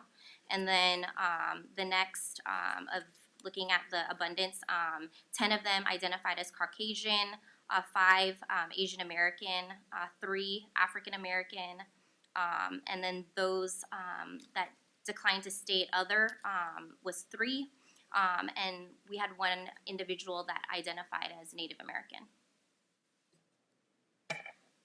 Leah? So I just want to thank you for this program. I've had alumni who have won these awards, and because our tuition at Cal State in the Cal State system is so nice and low compared to private institutions, at least, they've been able to completely pay off the remainder of their debt after they've done this service. So it's made a huge difference in their quality of life, because the work they're doing is also not a high-paying job. So that really, it's a wonderful program. I want to thank you. Great, thank you. I did also want to note, as a means of sharing that testimonial from the LMH recipient, we recently launched 2 months ago an ambassador program. So our aims with that program is to really build a network of HPEF alumni, one of which are LMH recipients, to really build a means of promoting the programs, as well as folks to attest to the benefit, not only financially, but just how rewarding it is to be able to provide service to those that are underserved in the state of California. So, Thank you very much. well, thank you. Very much appreciate the work you're doing. And just for those that are attending and maybe viewing, we have the link to the program on our website. Great, thank you. So we are going to loop back to item 24, and this is discussion and possible action regarding associates paying for supervision. And just as a reminder, we have addressed this previously. We've addressed it both at the Supervision Committee, again in the Exempt Committee, and I believe as a board as a whole, but we were asked to bring this back for any further discussion. So, is there any further comment on this issue from the board? So just in terms of background, if I may, as Betty alluded to, we've had a lot of conversation about this. In general, it's a practice, common practice within the mental health profession that, sometimes associates will pay for supervision. And whenever we've discussed it at various forums, the consensus has always been just to leave it intact. I do want to point out that we did research during the Supervision Committee, and that did not reveal that there was any strong concern. Primarily, those that responded weren't paying for supervision. So we're not. So that was part of the data that you got today. And then a few years ago, Dr. Caldwell presented a concern to us about trainees and perhaps them paying for practicum or placements, and so that was sort of raised our eyebrows, and as a result, staff and I went out and interviewed a group of agencies in Southern California, and we came away from that meeting feeling fairly confident about the programs that they were offering. The fee that is paid to the agencies is primarily to support some of the programs and training that they offer that they wouldn't ordinarily get. They advised us that everyone is well informed of the cost ahead of time, and they also advised that there is a way to reduce that cost. And so we brought that back to the Exempt Committee, and at that point, the Exempt Committee determined that they were fine, and so did the stakeholders. So this is really on the agenda primarily at the request of one of our board members, just to consider again. So. And as I recall, some of those agencies did in fact come and present to the board and made some justification and explanation tied to training additional enriched programs. So any other comments from the board? Public comment, Ben. Ben Caldwell, AMFT. It's been a while since it has been this long into a meeting that I got up to speak for the first time. I appreciate this being returned to the agenda. Just a couple of points of context. One, Kim, as you said, this is a common practice, particularly in Southern California. It is not common around the rest of the state. It is not common around the rest of the country. We've been in conversation with graduate programs around the country, including some of the online programs that have to place students in every single state. And we get the same feedback back from all of them, which is that this seems to be common in one place, and that's Southern California. So it doesn't surprise me that the data came back where most people were not paying for supervision. There is also at least a little bit of evidence that if this kind of thing is left unchecked, it will potentially grow. For example, there is now an agency in Southern California that is charging trainees and associates to interview there for potential placement. So we see the direction that this is headed if it is kept unchecked. It's true that a lot of agencies that charge have told the board that they have procedures in place where those fees can be reduced or waived if they represent a hardship.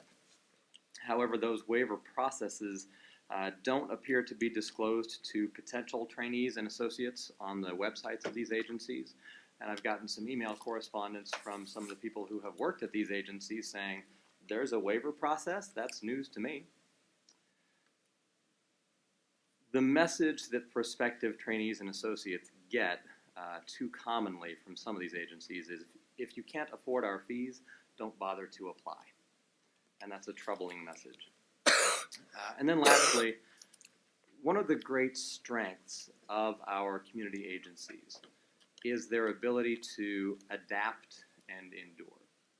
So I know some of the agencies that have spoken on this in the past have said that it would represent kind of an existential threat to them if they were not allowed to charge these kinds of fees for supervision. I hope that you will see through that for the largely empty threat that it is. And I actually don't mean that negatively toward the agency. I just mean that these agencies are very good at adapting to the realities around them and continuing to find ways to serve their mission. Around the rest of the country, agencies are fully able to do this, including providing fantastic training programs to their supervisees without charging for the privilege of working there. We don't have a particular ask at this time because there hasn't been much appetite from the board previously to pursue legislation or regulation on the issue. We're looking at sort of other avenues of intervention, but I do appreciate this being returned to the agenda, and if there are any requests that you all have of us as an agency in terms of further research or information that we can bring back, please, I'd love to do so. Thank you. Thank you, Ben.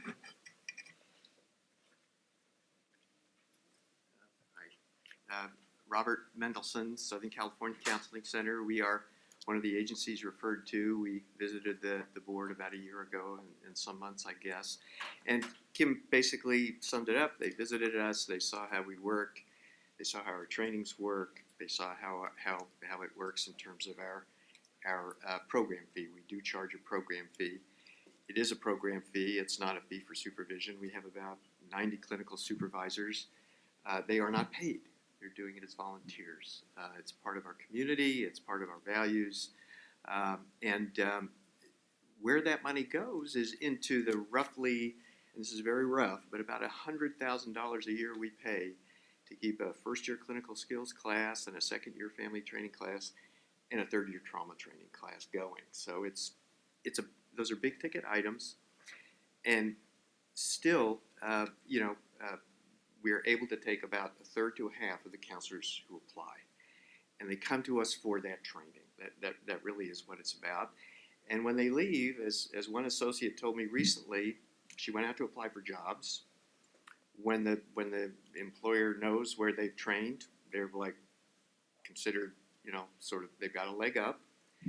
And she said, because of that third-year trauma training where I learned to do EMDR, my salary was $10,000 higher than it would have been otherwise. So, I mean, they are doing this to invest in their futures, and we support that, or support them in that. And I think and for the last 50 years, have created generations of very ethical, competent therapist. So just putting in the 2 cents for this model.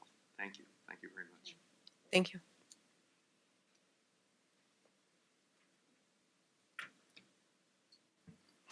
John Wong, NASW. I just wanted to point out a couple of things, perhaps for the newer members of the board. The sign-off on hours by the supervisor is pretty pro forma. There is no report card process. In other words, gee, you weren't a very good supervisee, so I'm going to flunk you and you're not going to get your hours. It doesn't work that way. Also, we're talking about a period post-master's program. So all of the people in this supervision period getting their hours has already got their masters. They already went through a rigorous training program, educational program. So what we're talking about here is how do people who are pretty much practicing independently under supervision get the sign-off on their hours. That's what we're talking about. This is really important because if they don't get the sign-off on the hours, they won't be able to get access or entrance to the licensure exam. So even though there are some questions about, well, why should students, or not students, excuse me, why should associates have to pay for supervision? It's been this way for decades. And as the report showed that I read in the board packet, you know, there doesn't seem to be any serious problems. It seems to be working. Thank you. Any additional comment from the public? Board members?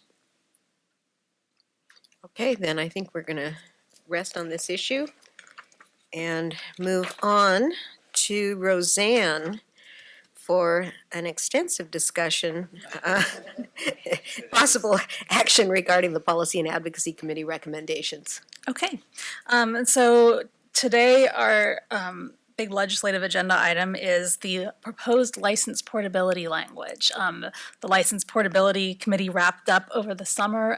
The Policy and Advocacy Committee at the end of last month took a look at the proposed portability language that came out of that committee. So it is before you today.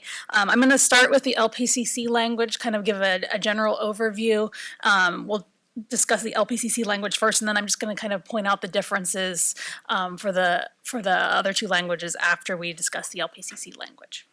So the proposed LPCC license portability language is shown in Attachment A, and the Portability Committee was established to help examine ways to promote portability of licensure across state lines. And so under the proposal, the board may issue an LPCC license to a person who holds a license in another jurisdiction of the United States as a professional clinical counselor at the highest level for independent clinical practice if they meet certain conditions. The first condition would be that the license has been current, active, and unrestricted for at least 2 years immediately prior to the date that the application was received by the board. The qualifying degree needs to be a master's or doctoral degree that was obtained from an accredited or approved school. The applicant has to submit fingerprints, and then the applicant has to show proof of completion of some specific California coursework. And that's a 12-hour California Law and Ethics course, a 15-hour course in California cultures, and a 7-hour child abuse assessment and reporting course. That was recently added after discussion at Policy and Advocacy that the child abuse assessment coursework requirement in California requires coursework covering the Child Abuse and Neglect Reporting Act, which is specific to California. There's some specifications that don't apply in other states. It's not universal. And then because we have a bill, SB 1480 or AB 1489 pending in the legislature, we added another provision that on or after January 1, 2021, the applicant would need to show proof of completing at least 6 hours of coursework or supervised experience in suicide risk assessment and intervention. So if the person already had that, they would just need to show proof that they had completed that 7 hours. Under the portability option, the person would also need to pass the board's California Law and Ethics exam. Passage of the clinical exam for applicants qualifying for a license under this method is not required because they're already licensed in another state. For LPCC specifically, because there's that scope restriction where additional coursework and training is needed to treat couples and families, we've written in a provision where LPCC is licensed in another state that permits LPCC treatment of couples and families within their scope can continue to do so upon licensure in California as long as they complete 6 hours of CE coursework specific to marriage and family therapy in each renewal cycle. If the other state did not permit LPCC treatment of couples and families, then the licensee would need to meet the full requirements to treat couples and families that's specified in Business and Professions Code 4999.20. In considering the language, we had to make several more technical amendments, so I'm just going to touch on those briefly here. For consistency, the proposal reduces the coursework requirement for California law and ethics for out-of-state applicants, for all out-of-state applicants, whether they're applying under portability or by the regular option. The coursework requirement is reduced from 18 hours to 12 hours, kind of due to a concern that an 18-hour course is getting into be a three-day course, and 12 hours is probably sufficient to cover the amount of coursework that's different in California. We had a couple of sections that we needed to make some provisions because we might have people that are coming in licensed that were licensed less than 2 years, or they don't qualify under the new portability option for another reason, but the law had previously allowed them certain things, certain benefits. Previously, an out-of-state licensee in good standing could count 100 hours per month, license up to 1,200 hours toward their licensing requirements. So we've written that into the new language to extend that to them. Also, if they've taken the clinical exam and passed it in another state and they don't qualify under portability, they can continue to have that benefit. Another thing that the committee discussed and approved was that previously, the practicum requirement for out-of-state applicants less than 2 years could be remediated by them as long as they held a license less than 2 years in another state.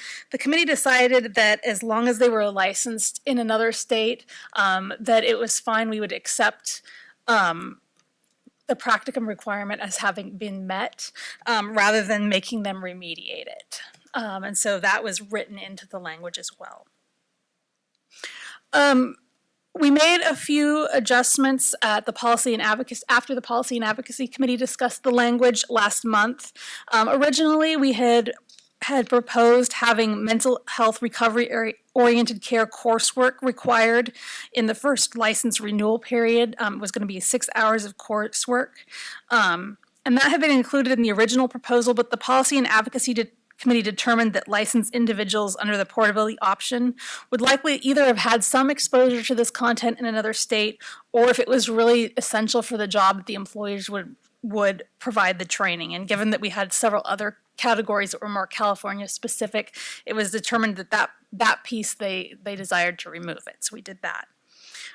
We had to add the California child abuse course content requirement because it's actually statutorily required and had California specific child laws related to child abuse that an out-of-state applicant wouldn't have. So we included that, as well as the suicide risk assessment and intervention because of AB 1436. In addition, we had a little bit of a concern raised at P&A committee that the title of the degree accepted for portability may have been a little bit too general. Previously, it was the title was the person had to be a professional clinical mental health counselor at the highest level for independent practice. The committee wanted to tighten that up a little further, and so the new title that was chosen was Professional Clinical Counselor at the highest level for independent clinical practice. And so the mental health component was removed and the clinical was re-emphasized. So the step if the board approves this would be to run it as a legislative proposal in 2019. There was a kind of a quick turnaround between P&A and board meetings, so I would like to give, because this is such a big proposal, I think we are more comfortable with although we're having the board consider it today, we would like legal to take a final look at it, just for consistency and to make sure that everything is 100%, we've dotted all our i's, crossed all our t's. But I think that the motion, if the board wishes to approve it today, would be to approve it and direct staff to submit to legal for final review. And then if legal had any substantive changes, we could bring it back in November. If not, it would just move forward. Thank you, Roseanne. It sounds like we need a motion to that effect. I have a question before we get to that. You have a question? Yes. Sorry. I know I like chaired this committee, but my memory's not that good. Okay, so I'm clear about how the process works if they've been licensed more than 2 years. And then I'm clear, I think I'm clear, well, maybe it's the same. For people who are either not licensed yet, or they're licensed less than 2 years, the provision about the counting 100 hours. So basically what that means is for both of those groups, they would need to make up, I believe we have 1,750 client contact hours, so they would need to make up 550 client contact hours. I think that's what I calculated, yeah, with the 1,200 hours maximum, so. Most people come in with 3,000 hours or about 2,500 hours. There's a couple of states where it's 1,500 hours. But New York has 5,000 hours. Yeah, so somebody from New York, when we looked back at it, if they have 5,000 hours, then they're gonna meet our 3,000 requirement threshold. Okay. It's just, we allow that allowance, and it's only for people that hold a license. If you're coming in unlicensed in another state, you can't count any time toward licensure. But if just as somebody it allows people that are 500 hours short, is what we sometimes typically see. It allows them a little bit of chance to get credit for some of their time that they've been licensed. Okay. But they're still gonna have to make up time. Not necessarily. Most people aren't deficient all of their hours. Okay. So they might come in, the lowest I think we pretty much see is about 15, somebody might come in with 1,500. Okay, so this is for the people whose states don't require as many client contact hours as we do. Exactly. Thank you for that clarification. That's really helpful because it fits for all 3 licenses, so. Yeah, it's pretty rare, and it just helps give them a little bit of a boost so they don't have to, if they do end up having to, most people should be fine after the 1,200 if they've been licensed 2 years. It just gives them a little bit of a boost so they don't have, maybe they only have to remediate a couple hundred hours if they're in that scenario after that. Right, that makes sense. Okay, thank you. Any additional comment from members of the board? Do we have any public comment?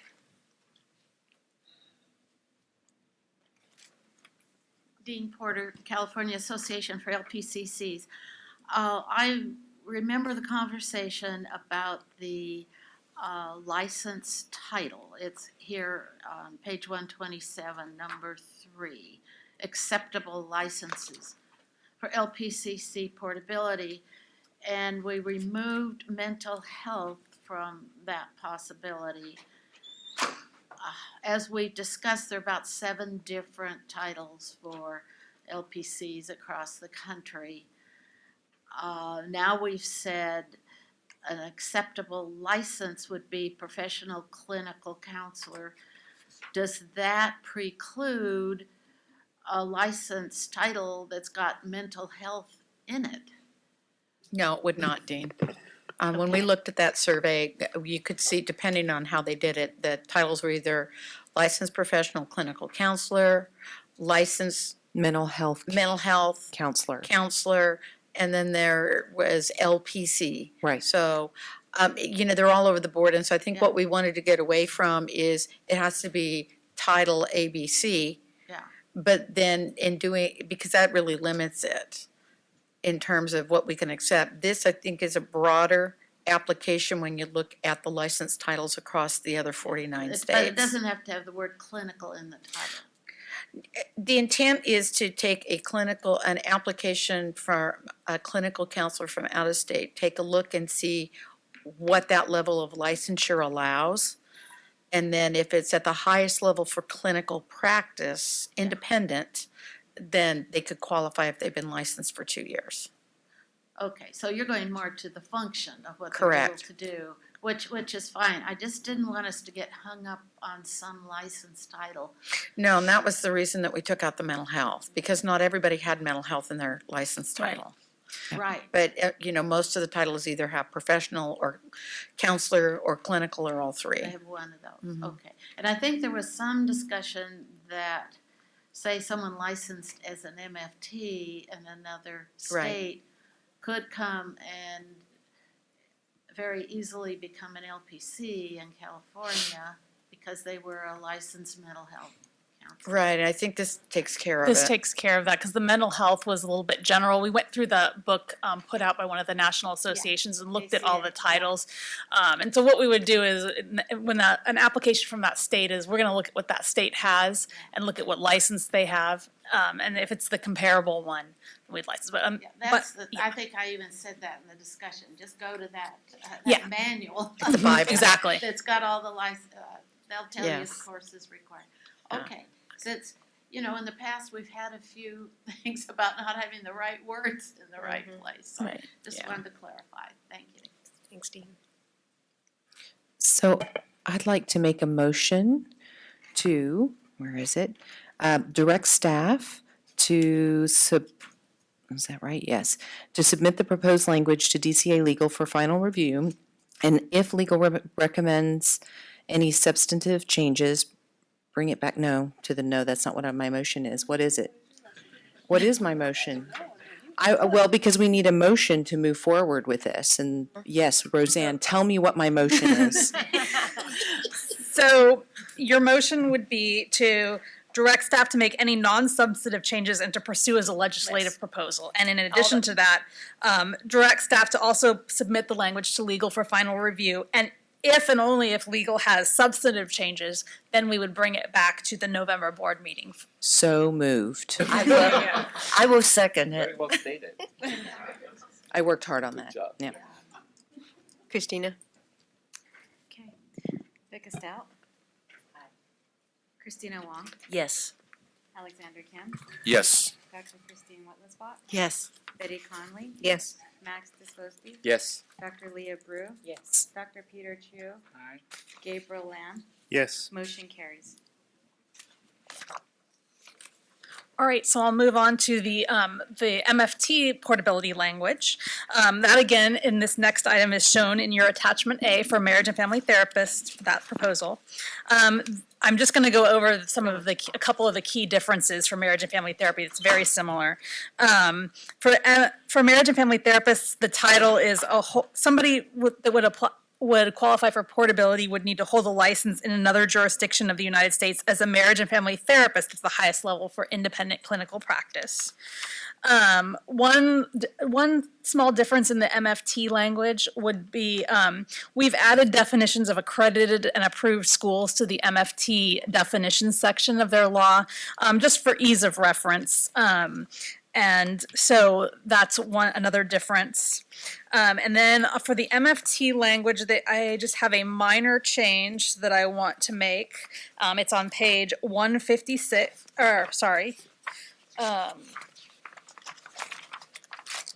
yeah, 156. Item number F that you see there, it should read the application of legal and ethical standards in different types of work settings, not for different types of work settings. That's for consistency. So I would like to make that change. But otherwise, those are the key differences with the MFT language. Any comment from board members? Any comment from the public? Ben Caldwell, AMFT, just to say that we are supportive of the language as drafted and very much appreciative of all the work that has gone into this to this point. This would represent a significant step forward in license portability. Thank you. Thank you, Ben. Sounds like we're ready for a motion. Oh, do we have further discussion? Yes, I was going to move. Okay.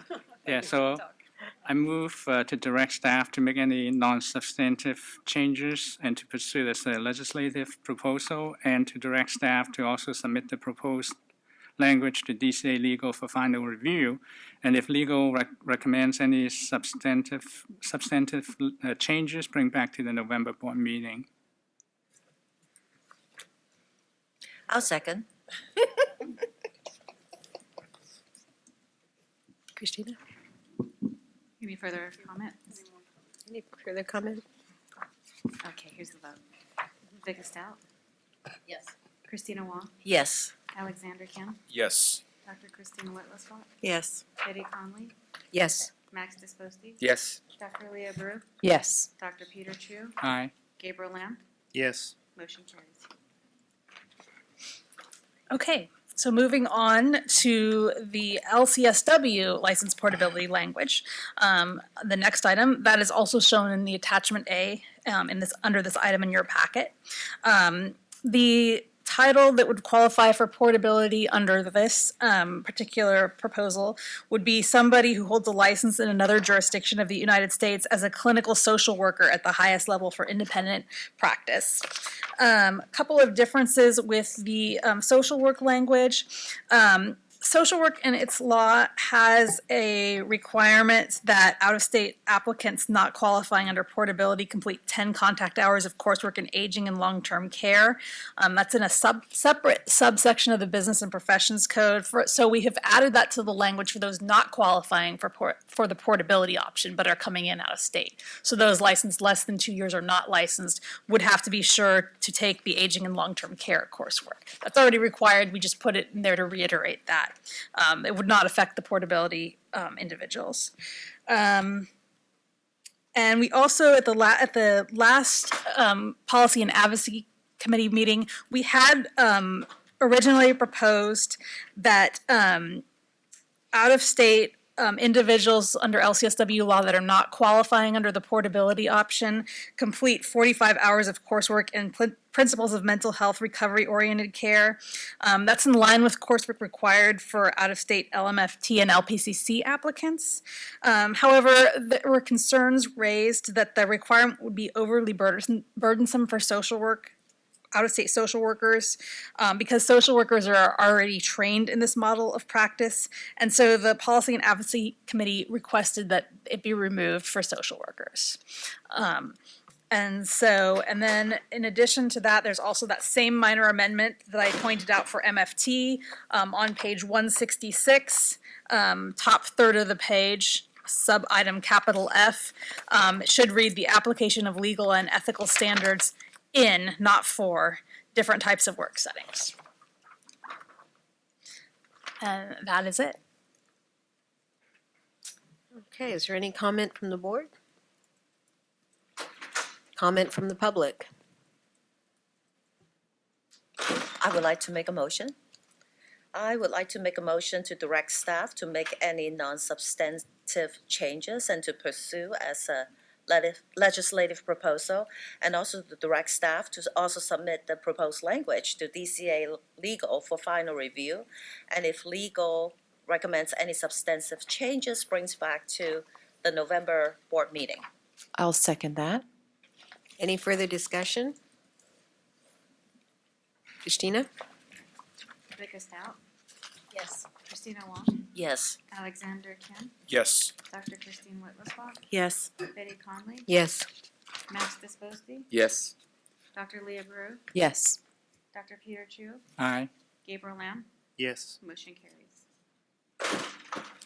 If I may, I'd like to take this moment to thank the License Portability Committee for all your hard work, the stakeholders, and the staff for the incredible amount of work this is. This is a huge, huge project. And if we are successful in our legislative efforts, we will be the first state to do this. So we're leading instead of trailing. Depends on that whole system of the presentation we got earlier. Yeah, so thank you very much. Actually, no, because it's legislation, not regulations. Yeah, this is like, this.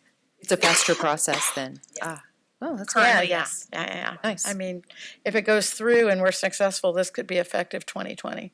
Great. Yeah. Good. Well, Roseanne, continue on. Okay, so the next item of business is proposed new LMFT degree title. And this is something that if approved, if the board wishes to, we would run this upcoming legislative cycle. Probably in the omnibus bill, which is a technical cleanup bill, but if it was determined too substantive, we could run it as a separate bill. The board has been asked to consider adding a new degree title to those accepted toward licensure as a marriage and family therapist. And the proposed title is Clinical Mental Health Counseling with a concentration in marriage, family, and child counseling. And the purpose would be to increase portability of licensure to other states. The board currently accepts certain doctoral and master's degrees. They're specified in law. There's a list of them. Some of those examples of those are degrees in marriage and family therapy. It can be called couple and family therapy. It can be called counseling psychology, counseling with an emphasis in marriage, family, and child counseling, but it has to be one of those specified titles for MFTs. There is a university requesting an additional title. It's Argosy University, and they've included a letter in your packet where they talk about the reasoning for wanting the change. And basically, they currently have a degree that's called counseling psychology. And it's a degree obviously offered in California, but they're having some issues with it being portable to other states. In California, this particular degree that they have prepares students for LMFT and LPCC licensure in California. But what they're finding is many other states require accreditation from the Council of Accreditation of Counseling and Related Educational Programs, otherwise known as CACREP. And according to the CACREP standards, the education degree areas have to be certain specific titles, like us. But their counseling psychology program, it's a degree that we accept, but that's not one that's on the CACREP list. So the difficulty is when an individual who wants to be dually licensed as an LMFT and LPCC in California obtains a counseling psychology degree and becomes dually licensed in this state, if they decide to move to another state that requires a CACREP accreditation, the degree title doesn't match. So the hope is that this title is added as an additional option. It will add a license track that's consistent with CACREP standards elsewhere. The last time we added a new degree title to those accepted for LMFT licensure was in 2012 when we added the couples and family therapy degree title.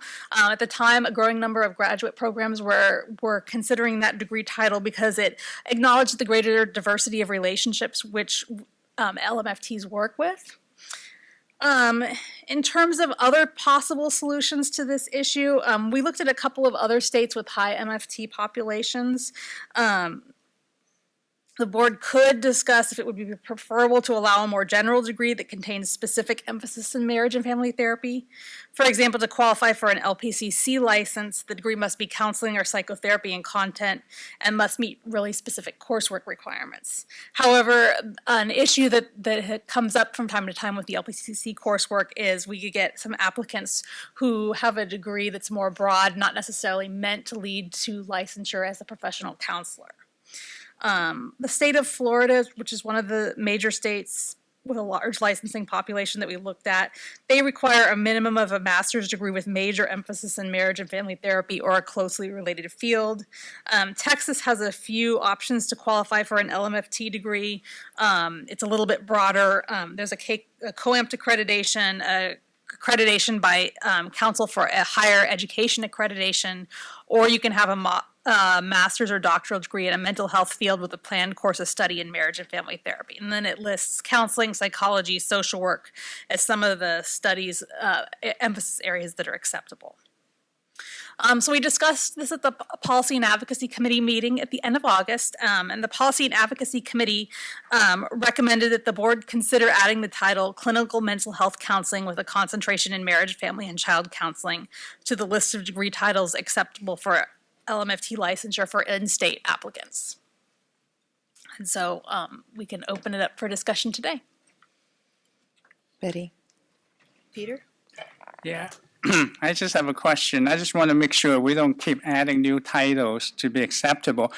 To me, it makes logical sense for them to change the degree title and say so-and-so with concentration in marriage, family, and child counseling, because I don't want to run into the problem every time another university come back to us and say, hey, our degree is not recognized. I really think the problem is them. I think, for a major, if you add with concentration in marriage, family, and child counseling, it would solve the problem instead for us to solve every university's problem. Thank you, Leah. No, go ahead. Oh, I'm sorry, did we have a? I think that it's kind of a unique situation for this particular degree because it's designed to be a dual track. It's designed to lead to both licenses, but I'm interested to hear what Leah has to say. I have a few arguments. I'm very much in support of this. One, as you said, because of the KCREP standard, and actually within counseling, not the MFT world, but at the national level at the counseling, ACA, American Counseling Association, the assumption is that the base degree is to become a mental health counselor, and then you specialize in marriage and family therapy or school counseling or career counseling. So that is the national landscape, and that's how all the other 40, or most of the 49 states do it. This would allow that structure to be helpful. For accreditation, it has to be languaged this way. And in fact, I've been working in my system, in the Cal State system, the way they have degrees structured. The way we have it, it's very fudged, and the chancellor's office might notice. And we are going to have to change our degree title to do this so that students can be dually licensed. So there's a limitation because the CSU has an infrastructure that doesn't allow for the flexibility for us to name our degree exactly the way we want it. Like even down to there's this finite number of characters you can use.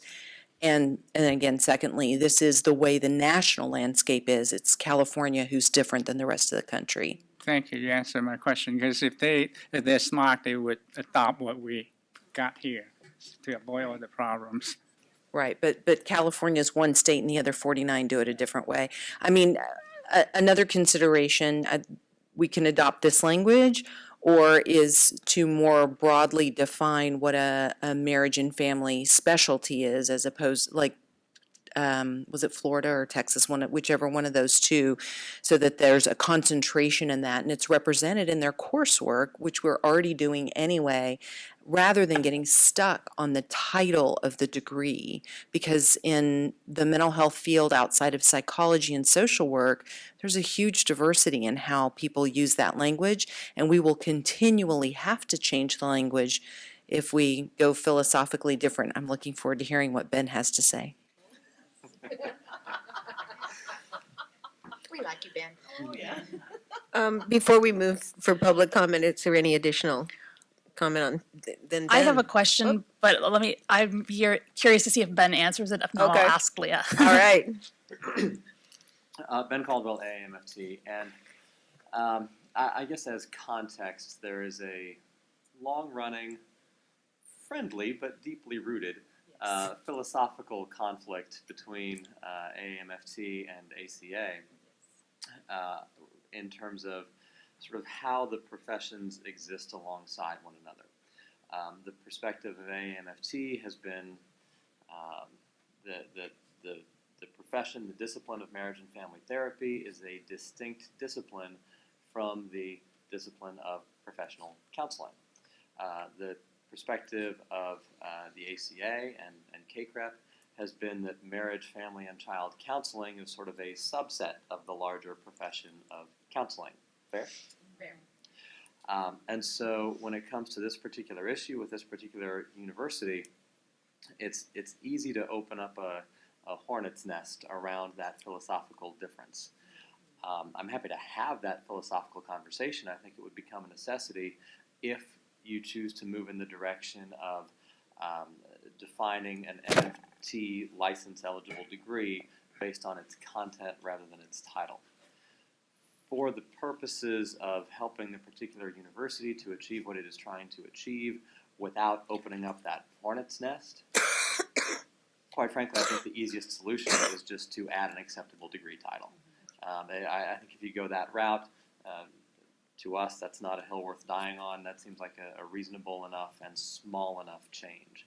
But if you go in the direction of, well, let's define the MFT degree by its essence, then quite frankly, I think the position that we would be obligated to take out of our philosophy of how the professions fit together would be one that would make it more difficult, not easier, for programs to offer dual track programs. Does that make sense? Yeah, that makes a lot of sense. I mean, I'm open to that. I was just putting it out there and taking that perspective, the amped perspective into consideration.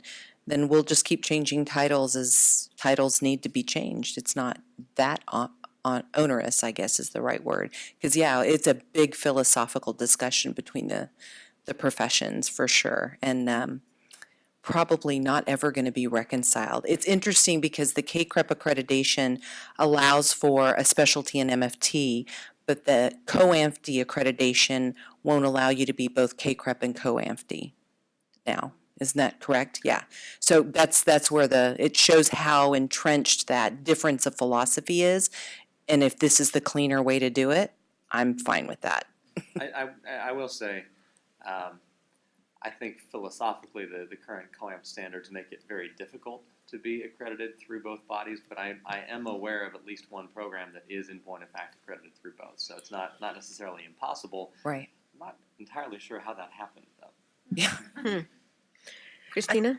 I just want to bring it back to the historical, the very unique development, how MFT, have been the position in California. So I understand, where it's coming from because, in the other 59 states, the structure is just a little bit different. But I think, Ben, when in the PNA meeting, we really talked about that also.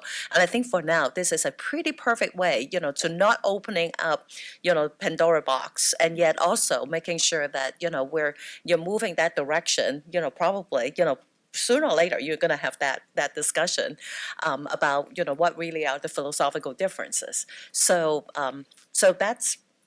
that's just my little 2 cents. I'd be happy to entertain a motion if we're at that point too. Well, I want to make sure Roseanne's question got answered. I actually still have a question. So in terms of changing the title and COAMP accreditation, would the title change? It sounds to me like the title change would allow them to achieve COAMP, KCREP accreditation. Or would just having the degree title allow the person to be portable in another state? Does that make sense? Because some of the states are requiring that you come from a KCREP accredited program. Okay. So if you can't get KCREP accreditation, then you can't get licensed. So this would allow them to get the KCREP accreditation? Yes. Okay. And if you're looking at an Argosy or some of these other universities that are national, and they're in many, many different states, that's where it becomes complicated. Okay. Thank you. Any This more is Kathy comments? Atkins from CAF, and I just wanted to say that we are okay with the title addition. Thank you, Kathy.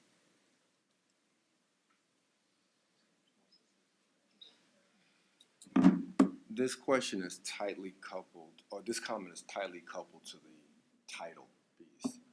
It's more like a subscript or an index to the title. And I'm saying it here because I think it's appropriate, but I couldn't speak on the issue about, because I couldn't speak on the issue about the exemptions, the exemption committee. For example, you mentioned VA, and that's where a lot of my drama took place with licensees there. A subscript or an index that would designate exempt if they're working in the VA environment, then there's a subscript or an index, E, so that someone is triggered. Yeah, I'm not sure that comment, while appreciated, I don't think it's relevant to what we're talking But about we're right talking here. about the title, and so in the title, whatever they are, MFT or wherever they're working, if they're in an environment that is exempt, then there's just an idea, a postscript or a index of E, something would signal to a person that I need to look into this, or this means something. So, thank you. Any further comment from the board? I'm ready to make a motion. Okay. let's see. The second? Or do we I have a to find it motion in the here? Trying thing. to find the wording. You're looking for the Yep. wording. It's not on here. I'd like to make a motion. I don't see it on here. Yeah, all right, Roseanne, give it to me. What's my motion? I don't see it here. The motion would be to direct staff to pursue a legislative proposal to add the new title, Clinical Mental Health Counseling with a Concentration in Marriage, Family, and Child Counseling, to the list of degrees accepted as a title toward in-state licensure. And should we say something about non-substantive changes? And make any non-substantive changes. So moved. I'll second. Any further comment, discussion? Christina, it sounds like we can call for the vote. Yes. Becca Stout? Yes. Christina Wong? Yes. Alexander Kim? Yes. Dr. Christine Whitlisbach? Yes. Betty Conley? Yes. Max Disposky? Yes. Dr. Leah Brew? Yes. Dr. Peter Chu? Aye. Gabriel Lamb? Abstain. Motion carries. You know, we're at 2:30 right now. It seems like a good time to take a 10-minute break. So I think we're going to do that and then move into the regulation discussion, legislation discussion. Thank you.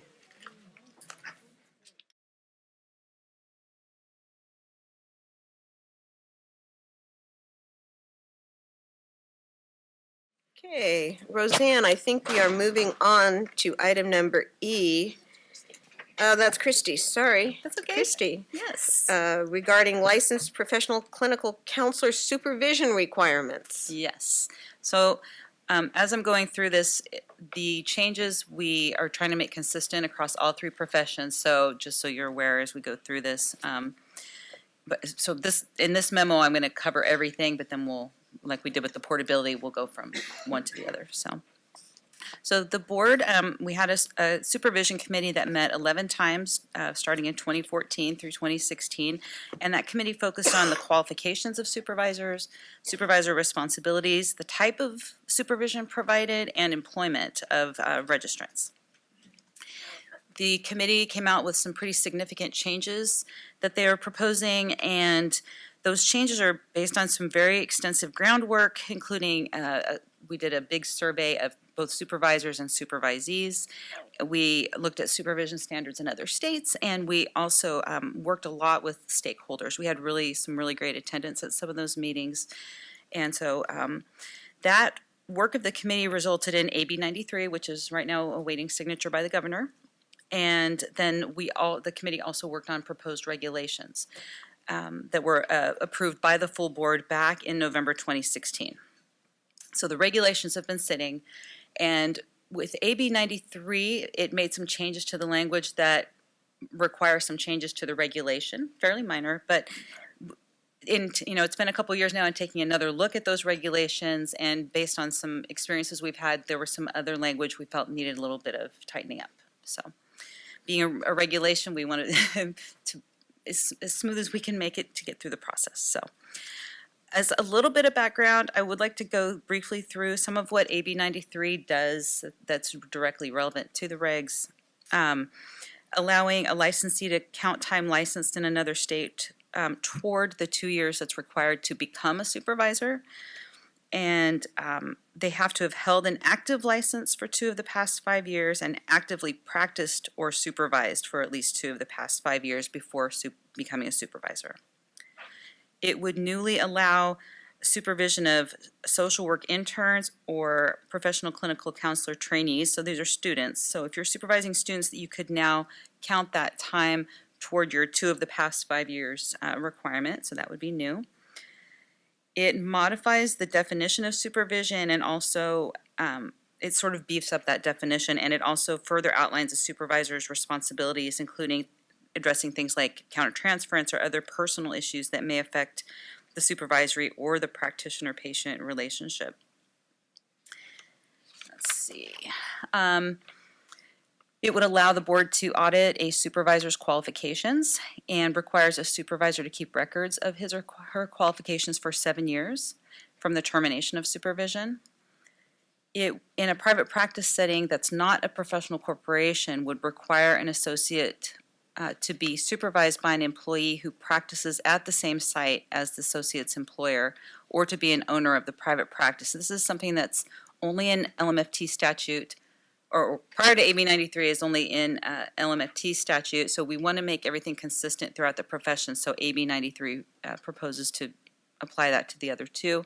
And similarly to the next bullet is that we would allow alternate supervision when the supervisor is out on vacation or sick leave if the same requirements are met. So if AB 93 is signed, which it sounds like we are expecting that to happen, then we can move on with the proposed regulations, which are provided in attachment A for the LPCC. And what these regulations, I'm going to go over what the originally proposed regulations would do. It's been a while. We have new board members, plus it's been a while since you guys have seen these. So I'm going to go over just kind of summarize what those originally proposed regulations would do, and then I'll go into the newly proposed changes. The originally proposed would specify the documentation that's required pertaining to supervised experience, and I've provided an overview in attachment B that kind of shows you all laid out in one place what all of that looks like. So there's a supervision agreement to be drawn up between the supervisor and the supervisee, and this agreement would include all of the responsibilities of both the supervisor and the supervisee, and would also involve a supervisory plan where it talks about goals and objectives. It would require the supervisors to notify the board that they are supervising, which is something that we only know who's supervising when experience verification forms are turned in. So we only know after the fact. So this would require individuals to notify us up front that, hey, I'm a supervisor. And at the time that they notify the board, they would have to go through a self-assessment process. And so they kind of go through, okay, yes, I meet this qualification, I meet this qualification, and to demonstrate that to us when they submit their information. And they would also be required to submit a copy of that self-assessment to each of their supervisees, which helps assure. We've had some people come through the process and get their supervision hours and find out when they're done that supervisor didn't qualify. So we're hoping to kind of stop some of that from happening. And there's also a brochure that the regs would require the supervisor to provide the supervisee that talks about supervision and the things that it would be important for a supervisee to know about, and questions they might want to ask, and that they might want to keep an eye on their supervisor's license to make sure it's been renewed. Just little things that can have a big impact on their ability of their hours to count. It would also modify and strengthen the written agreement required between the supervisor and the supervisee's employer when the supervisor isn't employed by that same employer. They're an outside supervisor, and there's some technical things that need to happen, not only for supervision, but for consumer protection. And then the other thing the regs would do in terms of documentation is specifies how those hours of experience must be documented. It would, in addition, so separate from documentation, now we'll get into some of the other things. So it strengthens the provisions about how a supervisor or a supervisee is monitored and evaluated. It requires supervisors to be reachable while the supervisee is providing services. It would make the training for supervisors consistent among the three professions. Right now it's a little bit different, so this would require everybody to have an initial training of 15 hours. And then two of the professions right now have to do 6 hours of supervision training every 2 years with their renewal. So this would have all three professions do 6 hours every 2 years, but it would change it so that it's more flexible.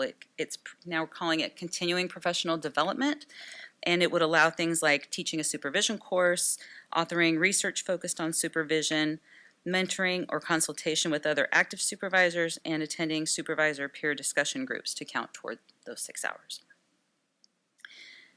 And then we added a section about gaining supervised experience outside of California to mirror what the MFT law had in it. So that's what was originally proposed. The changes, there's nothing highly significant, but I will go through all of that. Again, some changes for consistency with AB 93. We had to move the implementation dates forward 1 year because AB 93 became a 2-year bill, so we changed all those dates. We had to clarify, there was a phrase in there about standards of practice of the profession. And based on some, we want to make sure we meet the clarity standard when it goes to OAL. So I asked OAL about that phrase, and they said, yeah, you might want to be more specific about that. So that has been, the language now includes meaning, 1820A. I want to bring that to your attention because I would like to make sure that, here we go. So it's on page 186, about halfway down the page. Oh no, that's not the one. Standards of practice.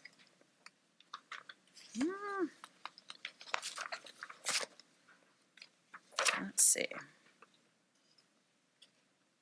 Are you referring to section C? It is 1820. 1820A. Oh gosh, I'm way off.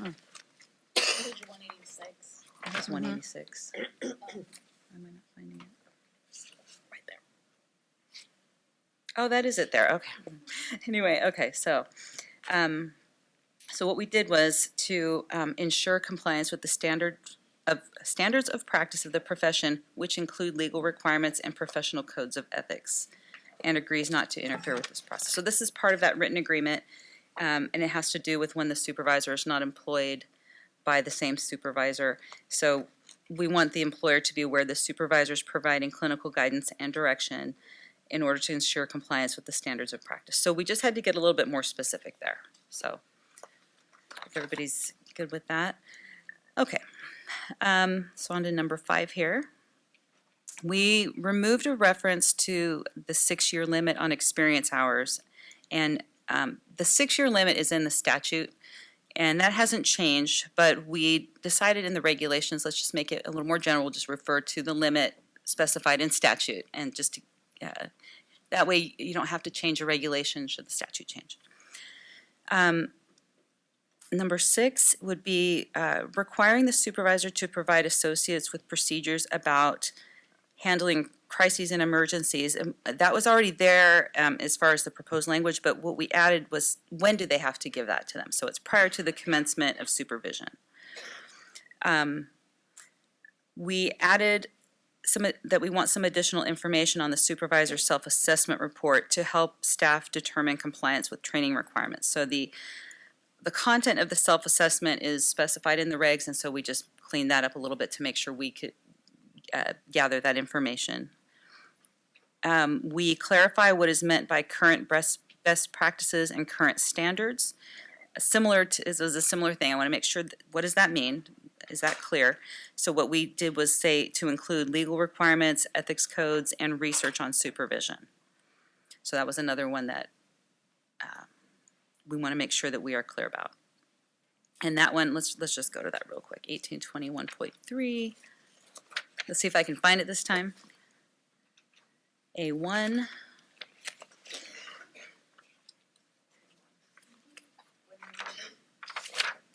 On page 193.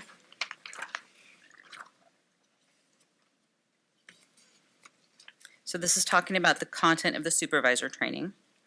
And so it shall include but not be limited to current best practices and current industry standards, which include legal requirements, professional codes of ethics, and research focused on supervision regarding the following. And then it lists the content, so the more specific content. So that's that one. Okay, this next one, number 9. So the 6-hour, actually it's not supervision training. Oh no, this one gets me a little bit confused too. Right now, you have to do 15 hours initially to become a supervisor, and then the 6 hours of continuing professional development every 2 years. But say you have a gap, you've been a supervisor, you stop, and there's been a gap. So at that point, we had said that you need a 6-hour course as a refresher to get back into being a supervisor, supervision training course. So we got a little more specific about who exactly that applies to. We kind of clarified that time frame. So if you haven't supervised in the past 2 years, you would need to do the 6-hour course. And the continuing professional development, we clarified that a little bit to that if you're doing a professional development activity that involves collaborating with other supervisors or getting some mentoring or being involved in peer discussion groups with other supervisors, that we just clarified that they need to be currently serving as a board-approved supervisor. You can't just, oh, I supervise somebody. No, you have to be a BBS supervisor. So those are the changes that we made. And so this specific to LPCC here. Yeah.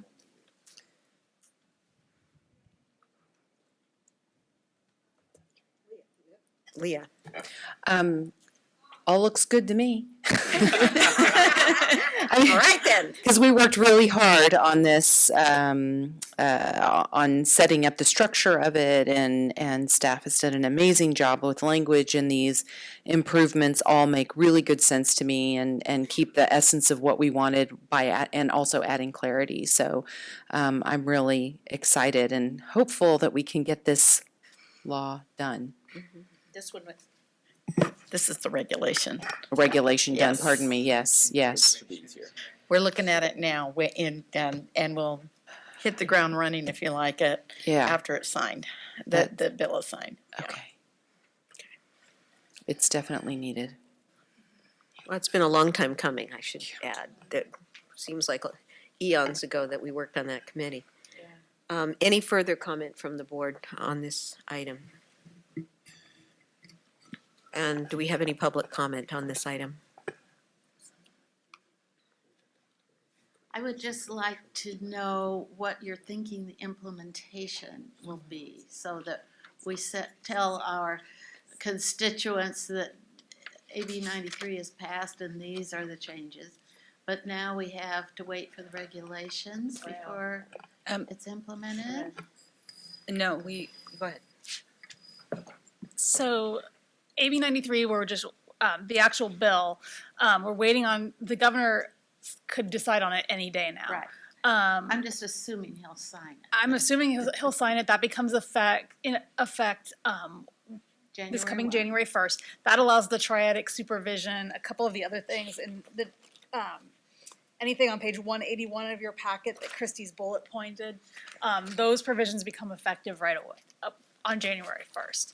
The provisions in the language where it's looking today, I don't know.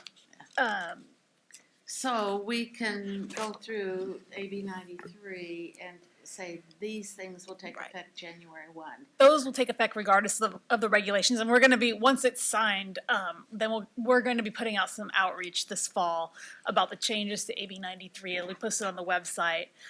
We'll be mentioning them at our public outreach events, that here are the changes that are coming in January 1st for AB 93. So we will be doing some outreach efforts for that so that people know what provisions are coming into effect.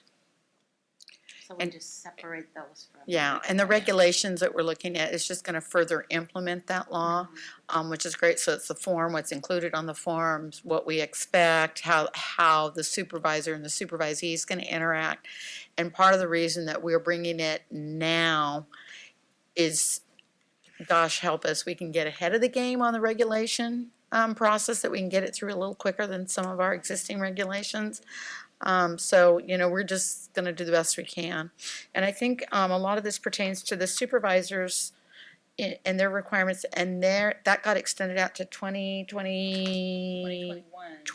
Right. To give us time to run the regs. To give us time to run the regs. The problem is we're not actually allowed to run regulations on a bill that's not in law yet. So we have to wait, but we've tried to, and we have to weigh when we're running it, we're using staff time and resources to write a regulation package on a bill. We want to make sure that there's a pretty good chance the bill is going to go through before we do too much to notice it. So we feel that it's safe now to bring it forward. So as soon as AB 93 is signed and becomes law, then we can run regulations. So we're getting to the point where we're as ready to go as possible. There is a 2020 date, and that's for the change in the supervisor training. Effective January 1st, 2020 would be the 15 hours. and then the 6 hours of continuing professional development, but thinking that through right now,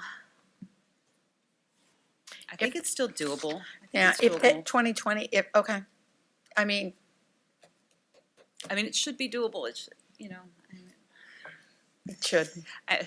I go back and forth on that one, but. One of the difficulties for the 15-hour training, though, is that institutions may not, and the CE providers may not have those courses available. I don't know, maybe that's some research you need to do to make sure that that's available. And maybe we advertise that that's pending and make it, and put it in our newsletter or,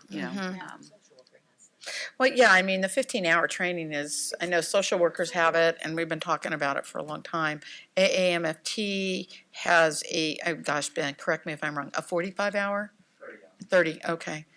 Training course. So it's out there. We just need to make it available and publicize. So I'm with you. I think 2020 is probably doable. I think we are. And this is a regulatory motion? Okay. So I'm gonna go ahead and read it. Oh, And then you can so move. Okay, you do that. So the motion would be that we approve the proposed text for a 45-day public comment period and delegate to the executive officer the authority to adopt the proposed regulatory changes if there are no adverse comments received during the public comment period, to follow established procedures and processes in doing so, and also delegate to the executive officer the authority to make any technical non-substantive changes that may be required in completing the rulemaking file. Okay, Wow. so moved. Thank you. I will second. You want a question? Is there any additional discussion before we call for the vote? Kim? Okay, Becca Stout? Yes, you're taking. Yes, I'm taking it, yes. Christina Wong? Yes. Alexander Kim? Yes. Dr. Christine Whitlisbot? Yes. Betty Conley? Yes. Max Disposti? Dr. Leah Brew? Yes. Dr. Peter Chu? Aye. Gabriel Lamb? Yes. All right, motion passes.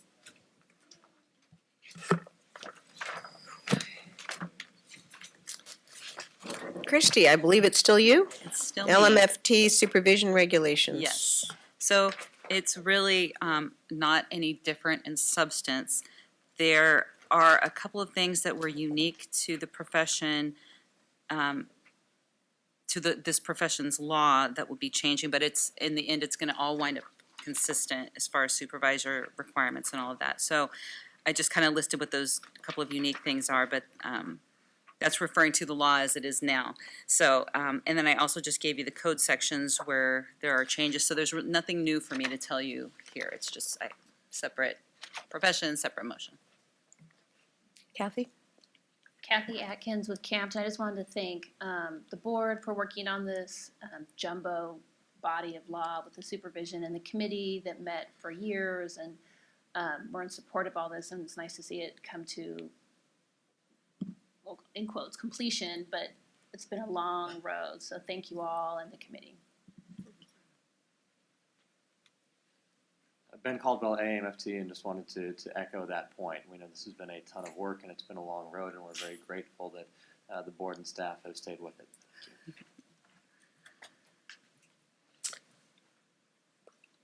Okay, hearing no further comment, I think we can have a motion.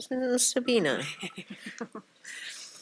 So we're going to have exactly the same motion. So the motion will be that we approve the proposed text for a 45-day public comment period, delegate to the executive officer the authority to adopt the proposed regulatory changes if there are no adverse comments received during the public comment period, to follow established procedures and processes in doing so, and also delegate to the executive officer the authority to make any technical and non-substantive changes that may be required in completing the rulemaking file. I'll make that motion. I'll second it. Any further discussion before we call for the vote? All right, Kim? Oh, let's make it different. Gabriel Lamb. Yay. Yes. Dr. Peter Chu. Aye. Dr. Leah Brew. Aye. Max Disposti. Aye. Betty Conley. Yes.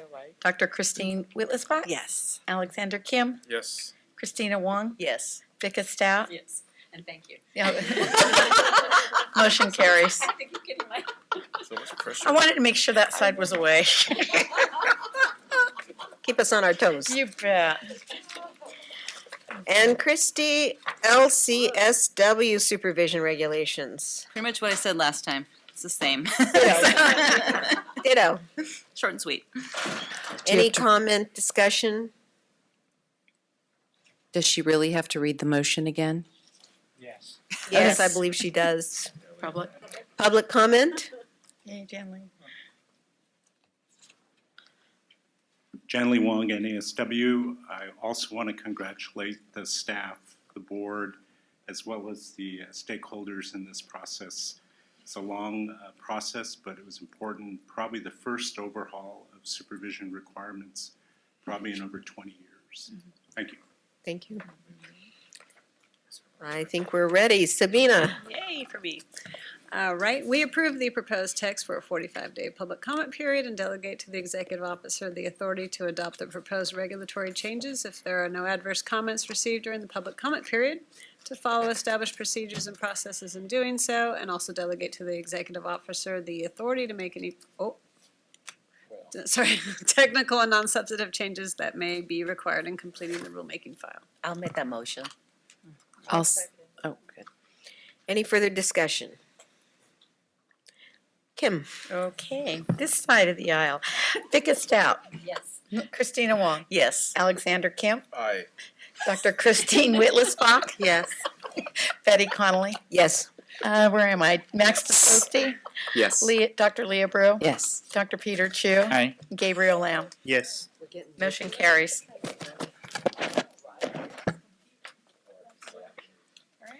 All right, we are moving to Roseanne for a status on board-sponsored legislation and other legislation affecting the board. Okay, so at the end of August, all bills were required to be through the legislature. So that means that all bills that were sent to the governor's desk, we are now awaiting a decision on. That includes AB 93, our big supervision bill that we were just discussing the regulations for. Really expecting a decision any day on that now. I just checked about 5 minutes ago. Nothing yet for today on reporting on bills signed. So still waiting on that. Should be really, literally should be any day because it was enrolled before the end of the deadline. So also the board's other bill, AB 2117, that bill is also on the governor's desk, as well as our omnibus bill proposal this year, SB 1491. So we should have news on those soon. A couple of bills were signed by the governor, AB 456, which extends the 90-day rule to LCSW applicants, has been signed. As well as AB 2088, which is a CAMP bill that would include minors in the allowance that any patient that inspects his or her patient records may provide a written addendum to the record for anything they believe is incomplete or incorrect. A couple other bills we're expecting a decision on soon, AB 1436, which is the requirement for BBS licensees to demonstrate at least 6 hours of coursework and suicide risk assessment. Expect a decision on that soon, as well as CalPIC's bill. It's mostly a cleanup bill for LPCCs to include them in other areas of law that are not included. Also removes the 0.5 units for core content areas for LPCCs. One bill that the board had a support position on that did not make it through this year that was actually pulled by the author and may be considered next year is AB 2943. That was the bill that would ban sexual orientation change efforts in all business or consumer transactions. So it's possible that the author might consider revisiting that one next year. There was a lot of opposition from religious entities, and he felt that more work was needed with them to reach a compromise that was amenable to all parties, so he decided to pull it. And he noted that he hoped to work on it again next year. Another bill that we're watching very closely is AB 2138. That's also enrolled, and that would make significant amendments to the board's enforcement process. The board had an opposed unless amended position on that bill, and Kim and I met with the governor's office to let them know in a little bit more detail than a letter could provide what our concerns were with that bill. So we wait at this point. The governor has until the end of the month to make a decision on the bills on his desk. Thank you. Christy, I think we have another item. Status of board rulemaking proposals. Yes. Can we just go over? Just or- briefly, Just maybe? really briefly. Sure. We had heard all of that this morning. Yeah, definitely. So we have 3 regulation packages that are, they're all 3 in the initial review process with DCA. We just got informed. Yeah, so 2 of them are at agency now. I'm sorry, they just went to agency within the past week. So the enforcement process one and the examination rescoring packages. So the enforcement proposal would update the board's disciplinary process and make some updates to the uniform standards and the disciplinary guidelines. The other one that just went to agency has to do, it's some really minor technical changes and would clarify examination rescoring and application abandonment and one of our fees.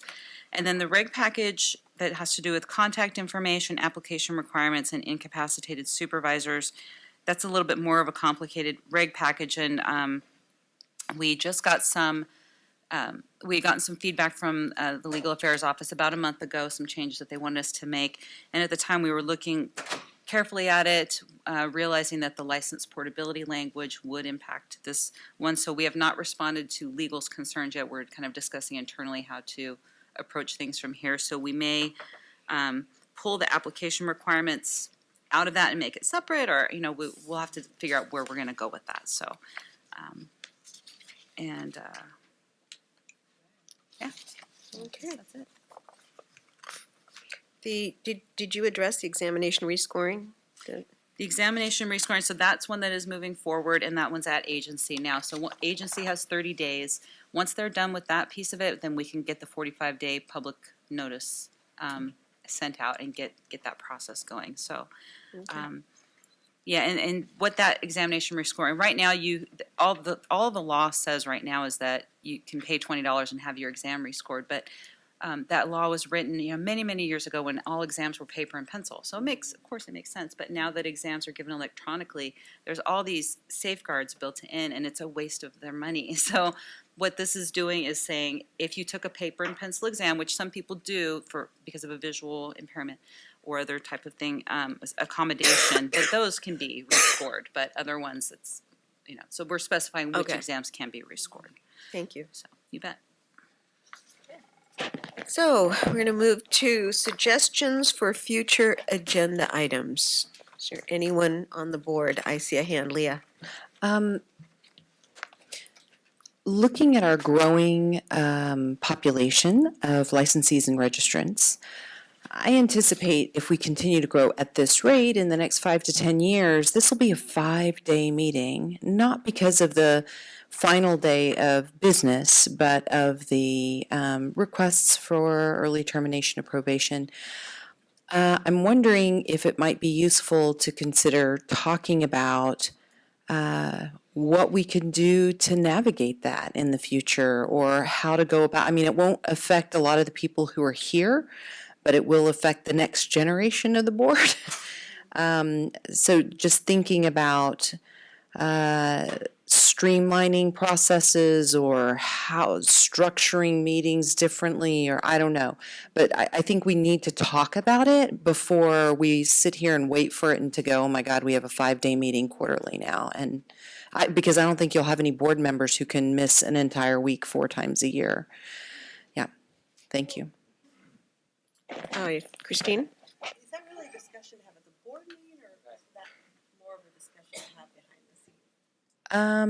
I'm thinking about proposing some ideas around the primary issue that we have are DUIs, and a large percentage of the DUIs are people who get them before they pursue their master's degree. And so I don't know. Well, so I'm just wondering the process. I'm hearing the concern. Yeah, the process that we go through right now is that we treat everybody equal, right? If somebody has a DUI yesterday compared to somebody who had a DUI 6 years ago, and there's a difference of going through a master's program and then I guess, getting your DUI, getting sober, changing your career, and I don't know. I just wanted to explore that, and I felt like that might be something that needs to be done in this venue. But if not, then never mind on future agenda items. I was just trying to make sure not to do small meetings and stuff like that. Well, yeah, let's, yeah. Strategize. Strategize. Strategize. Strategery, if we want to do the George Bush version. Strategery, yeah, no, I don't want to do 5-day meetings either, and I know you guys don't either. So, not sure if that's going to come back for board or if that's a possibly an internal yeah. conversation. So we'll look into that. Peter?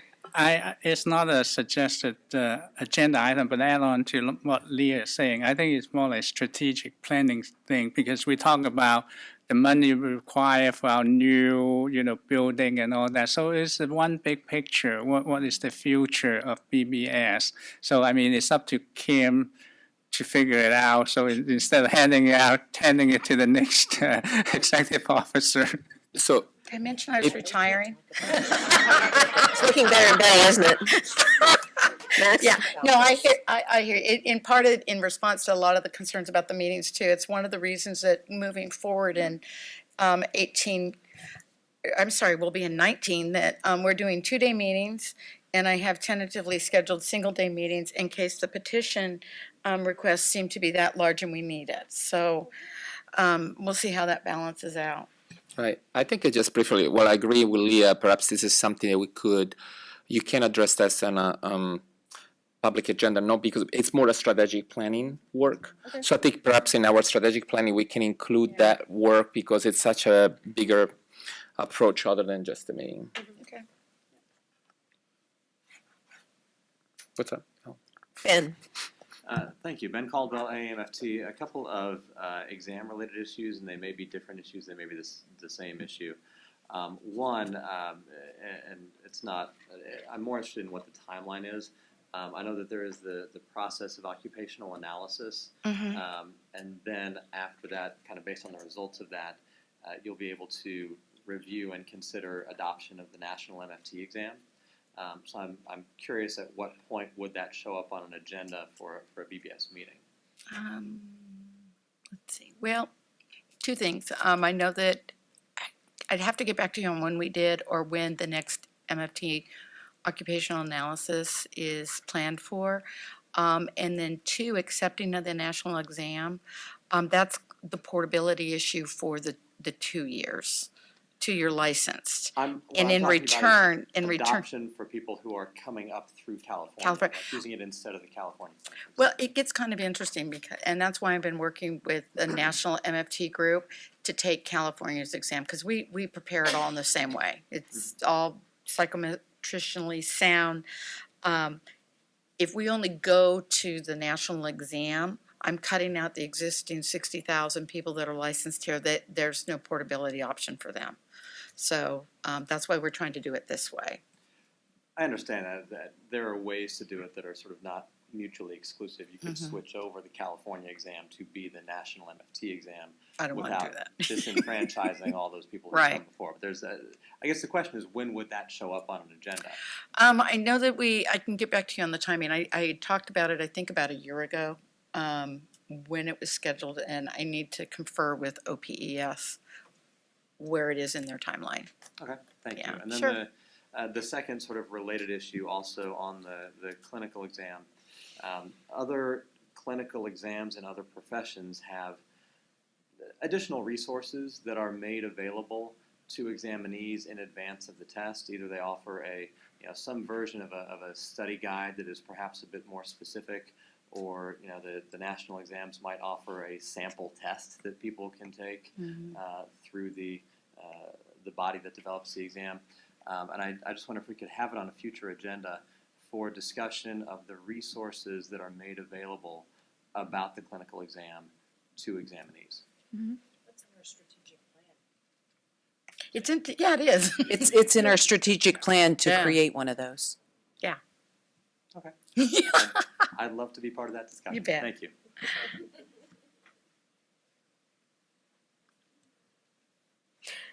Okay, before we move to public comment, I'm just going to remind the public that the Board of Behavioral Sciences welcomes any member of the public to speak during the public comment for items not on the agenda portion of today's meeting.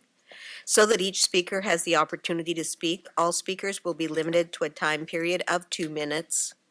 The board requests that comments be addressed to the board and that the comments be made in a respectful manner. The board would like to remind speakers that if the comments are related to a complaint or investigation, the speaker should refrain from disclosing any names related to the complaint or investigation. Should the matter come before the board for a decision, the disclosure may compromise the board's ability to adjudicate the matter. And as a final reminder, the board may not discuss or take action on any matter raised during this public comment section, except to decide whether to place the matter on the agenda of a future meeting. So having said that, we can move to public comment for items not on the agenda. Dean? This is not a complaint. This is a thank you. I've been attending BBS board meetings since 2005, when we first introduced the LPCC legislation. And today is my last board meeting. Aww. So I want to say thank you to the staff, starting with Kim and of course Steve, and particularly to Christy and Roseanne, the duo over here who have been so helpful to us. Christy going back to helping us write the bill back when Paul Riches was your executive officer. And to thank you for your patience in implementing a new license. I know that's been a lot of extra work for staff, and we appreciate it. And I've known many board members over the 13 years they've come and gone, but I've appreciated all of you and your respect for the new license and for treating it on par with the established license types. And of course, to the representatives, even this one here, who did all he could do to stop our bill, but once it got through, he's accepted us. And thanks to Leah for being our first representative of LPCCs on the BBS board. We're very proud of you, Leah. I hope we can find somebody to follow in your footsteps. So I know you'll be kind to GV and Kenneth, who are going to carry on as we grow into the future. Thank you, Dean. We'll miss you, and thank you for your years of service.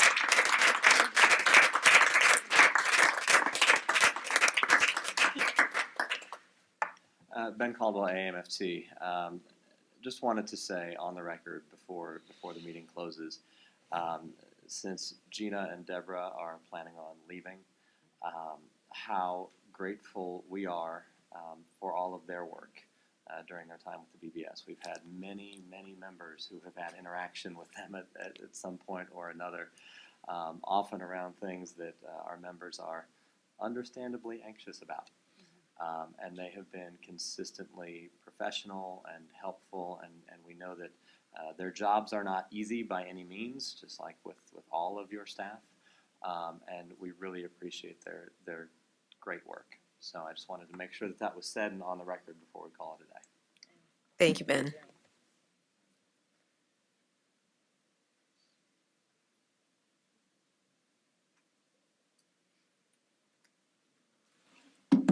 So I didn't hear the end of the ideas for the agenda.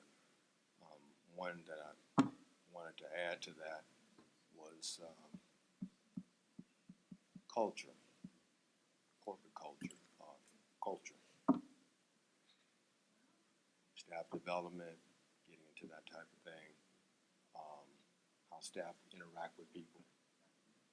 I got a couple of DCA officers out there waiting because I'm in the meeting. And staff called the DCA on me when I was at the office just here earlier this morning. And then they called CHP. Luckily, CHP came because we got it. They helped me. CHP was able to help me, but DCA officers couldn't and staff wouldn't. So, culture, that's what I would add to the agenda list. So if I can get over now to the public comment side.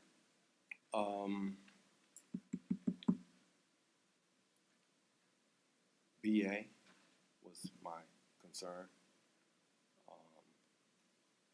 I asked about whether or not they were licensed, the workers there. We don't know. That's a very large organization. They have a lot of social workers. They have a lot of people who could be licensees. I think it's important to be interacting with them at some level, or at least having some mechanism so that those who are interacting with them know that there is no oversight at the state level. If that's the case, we don't know. I didn't get an answer to that today.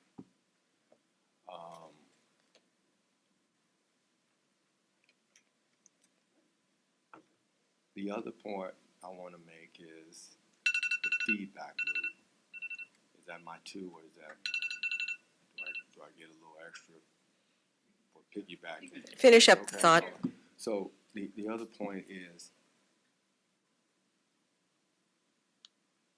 the feedback that individuals from the public get and the communication we have with the organization is critical. I submitted a request for some records in July, and the communication hasn't yielded the records, nor have we come to an understanding about what it is that I was requesting. And so now it's September. August, September, it's been 3 months. So that's a challenge, that's a problem. I think it's easy to address. But if there's no one to talk to about it, and you have to, you have to have DCA officers, outside, then it's really a challenge. Like, I don't even feel comfortable here, right? No, I don't have your card, but I was observing you walking in and out, and I'm not supposed to be addressing you, but yeah, so they're out there. I don't feel comfortable. I didn't like what happened earlier today over there. That wasn't proper. But that's the culture you have, and all of that is all intertwined with how things work up here. And so you're going to have to address that if you're really going to address the people out in the field who are your licensees. You have to reflect what you want them to do. You have to be that. And if the staff is not that, if this organization is not that, those folks in the field know that, and they will reflect that. Thank you for your comments. All right, more public comment. Thank you. Welcome. G.V. Ayers with CalPIC. Yes. I just wanted to make the board aware of an issue that we are dealing with regarding the Department of Healthcare Services. CalPIC is fronting an issue that a number of the regulations and implementation for reimbursement and for hiring LPCCs and for hiring associate LPCCs that we do not fit into their paradigm at this point, and so there's a gap to where we have been left out since the licensing. We are pursuing this with them, but it does become an issue concerning how our associates are going to get supervised experience and the training that they need, and then also how that our licensees are getting some of the reimbursement or will not be getting some of the reimbursement going forward. There have been some recent changes. So this is an ongoing issue that we want the board to be aware of. We are having some conversations with Kim also on some things, strategies going forward, and bringing this out and getting it rectified.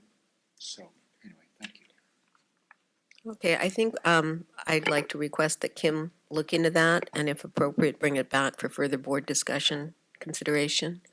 Thank you for calling that to our attention. Any other comment? All right, then I believe we are going to adjourn the meeting. It is 3:24. Thank you, everyone. Appreciate it.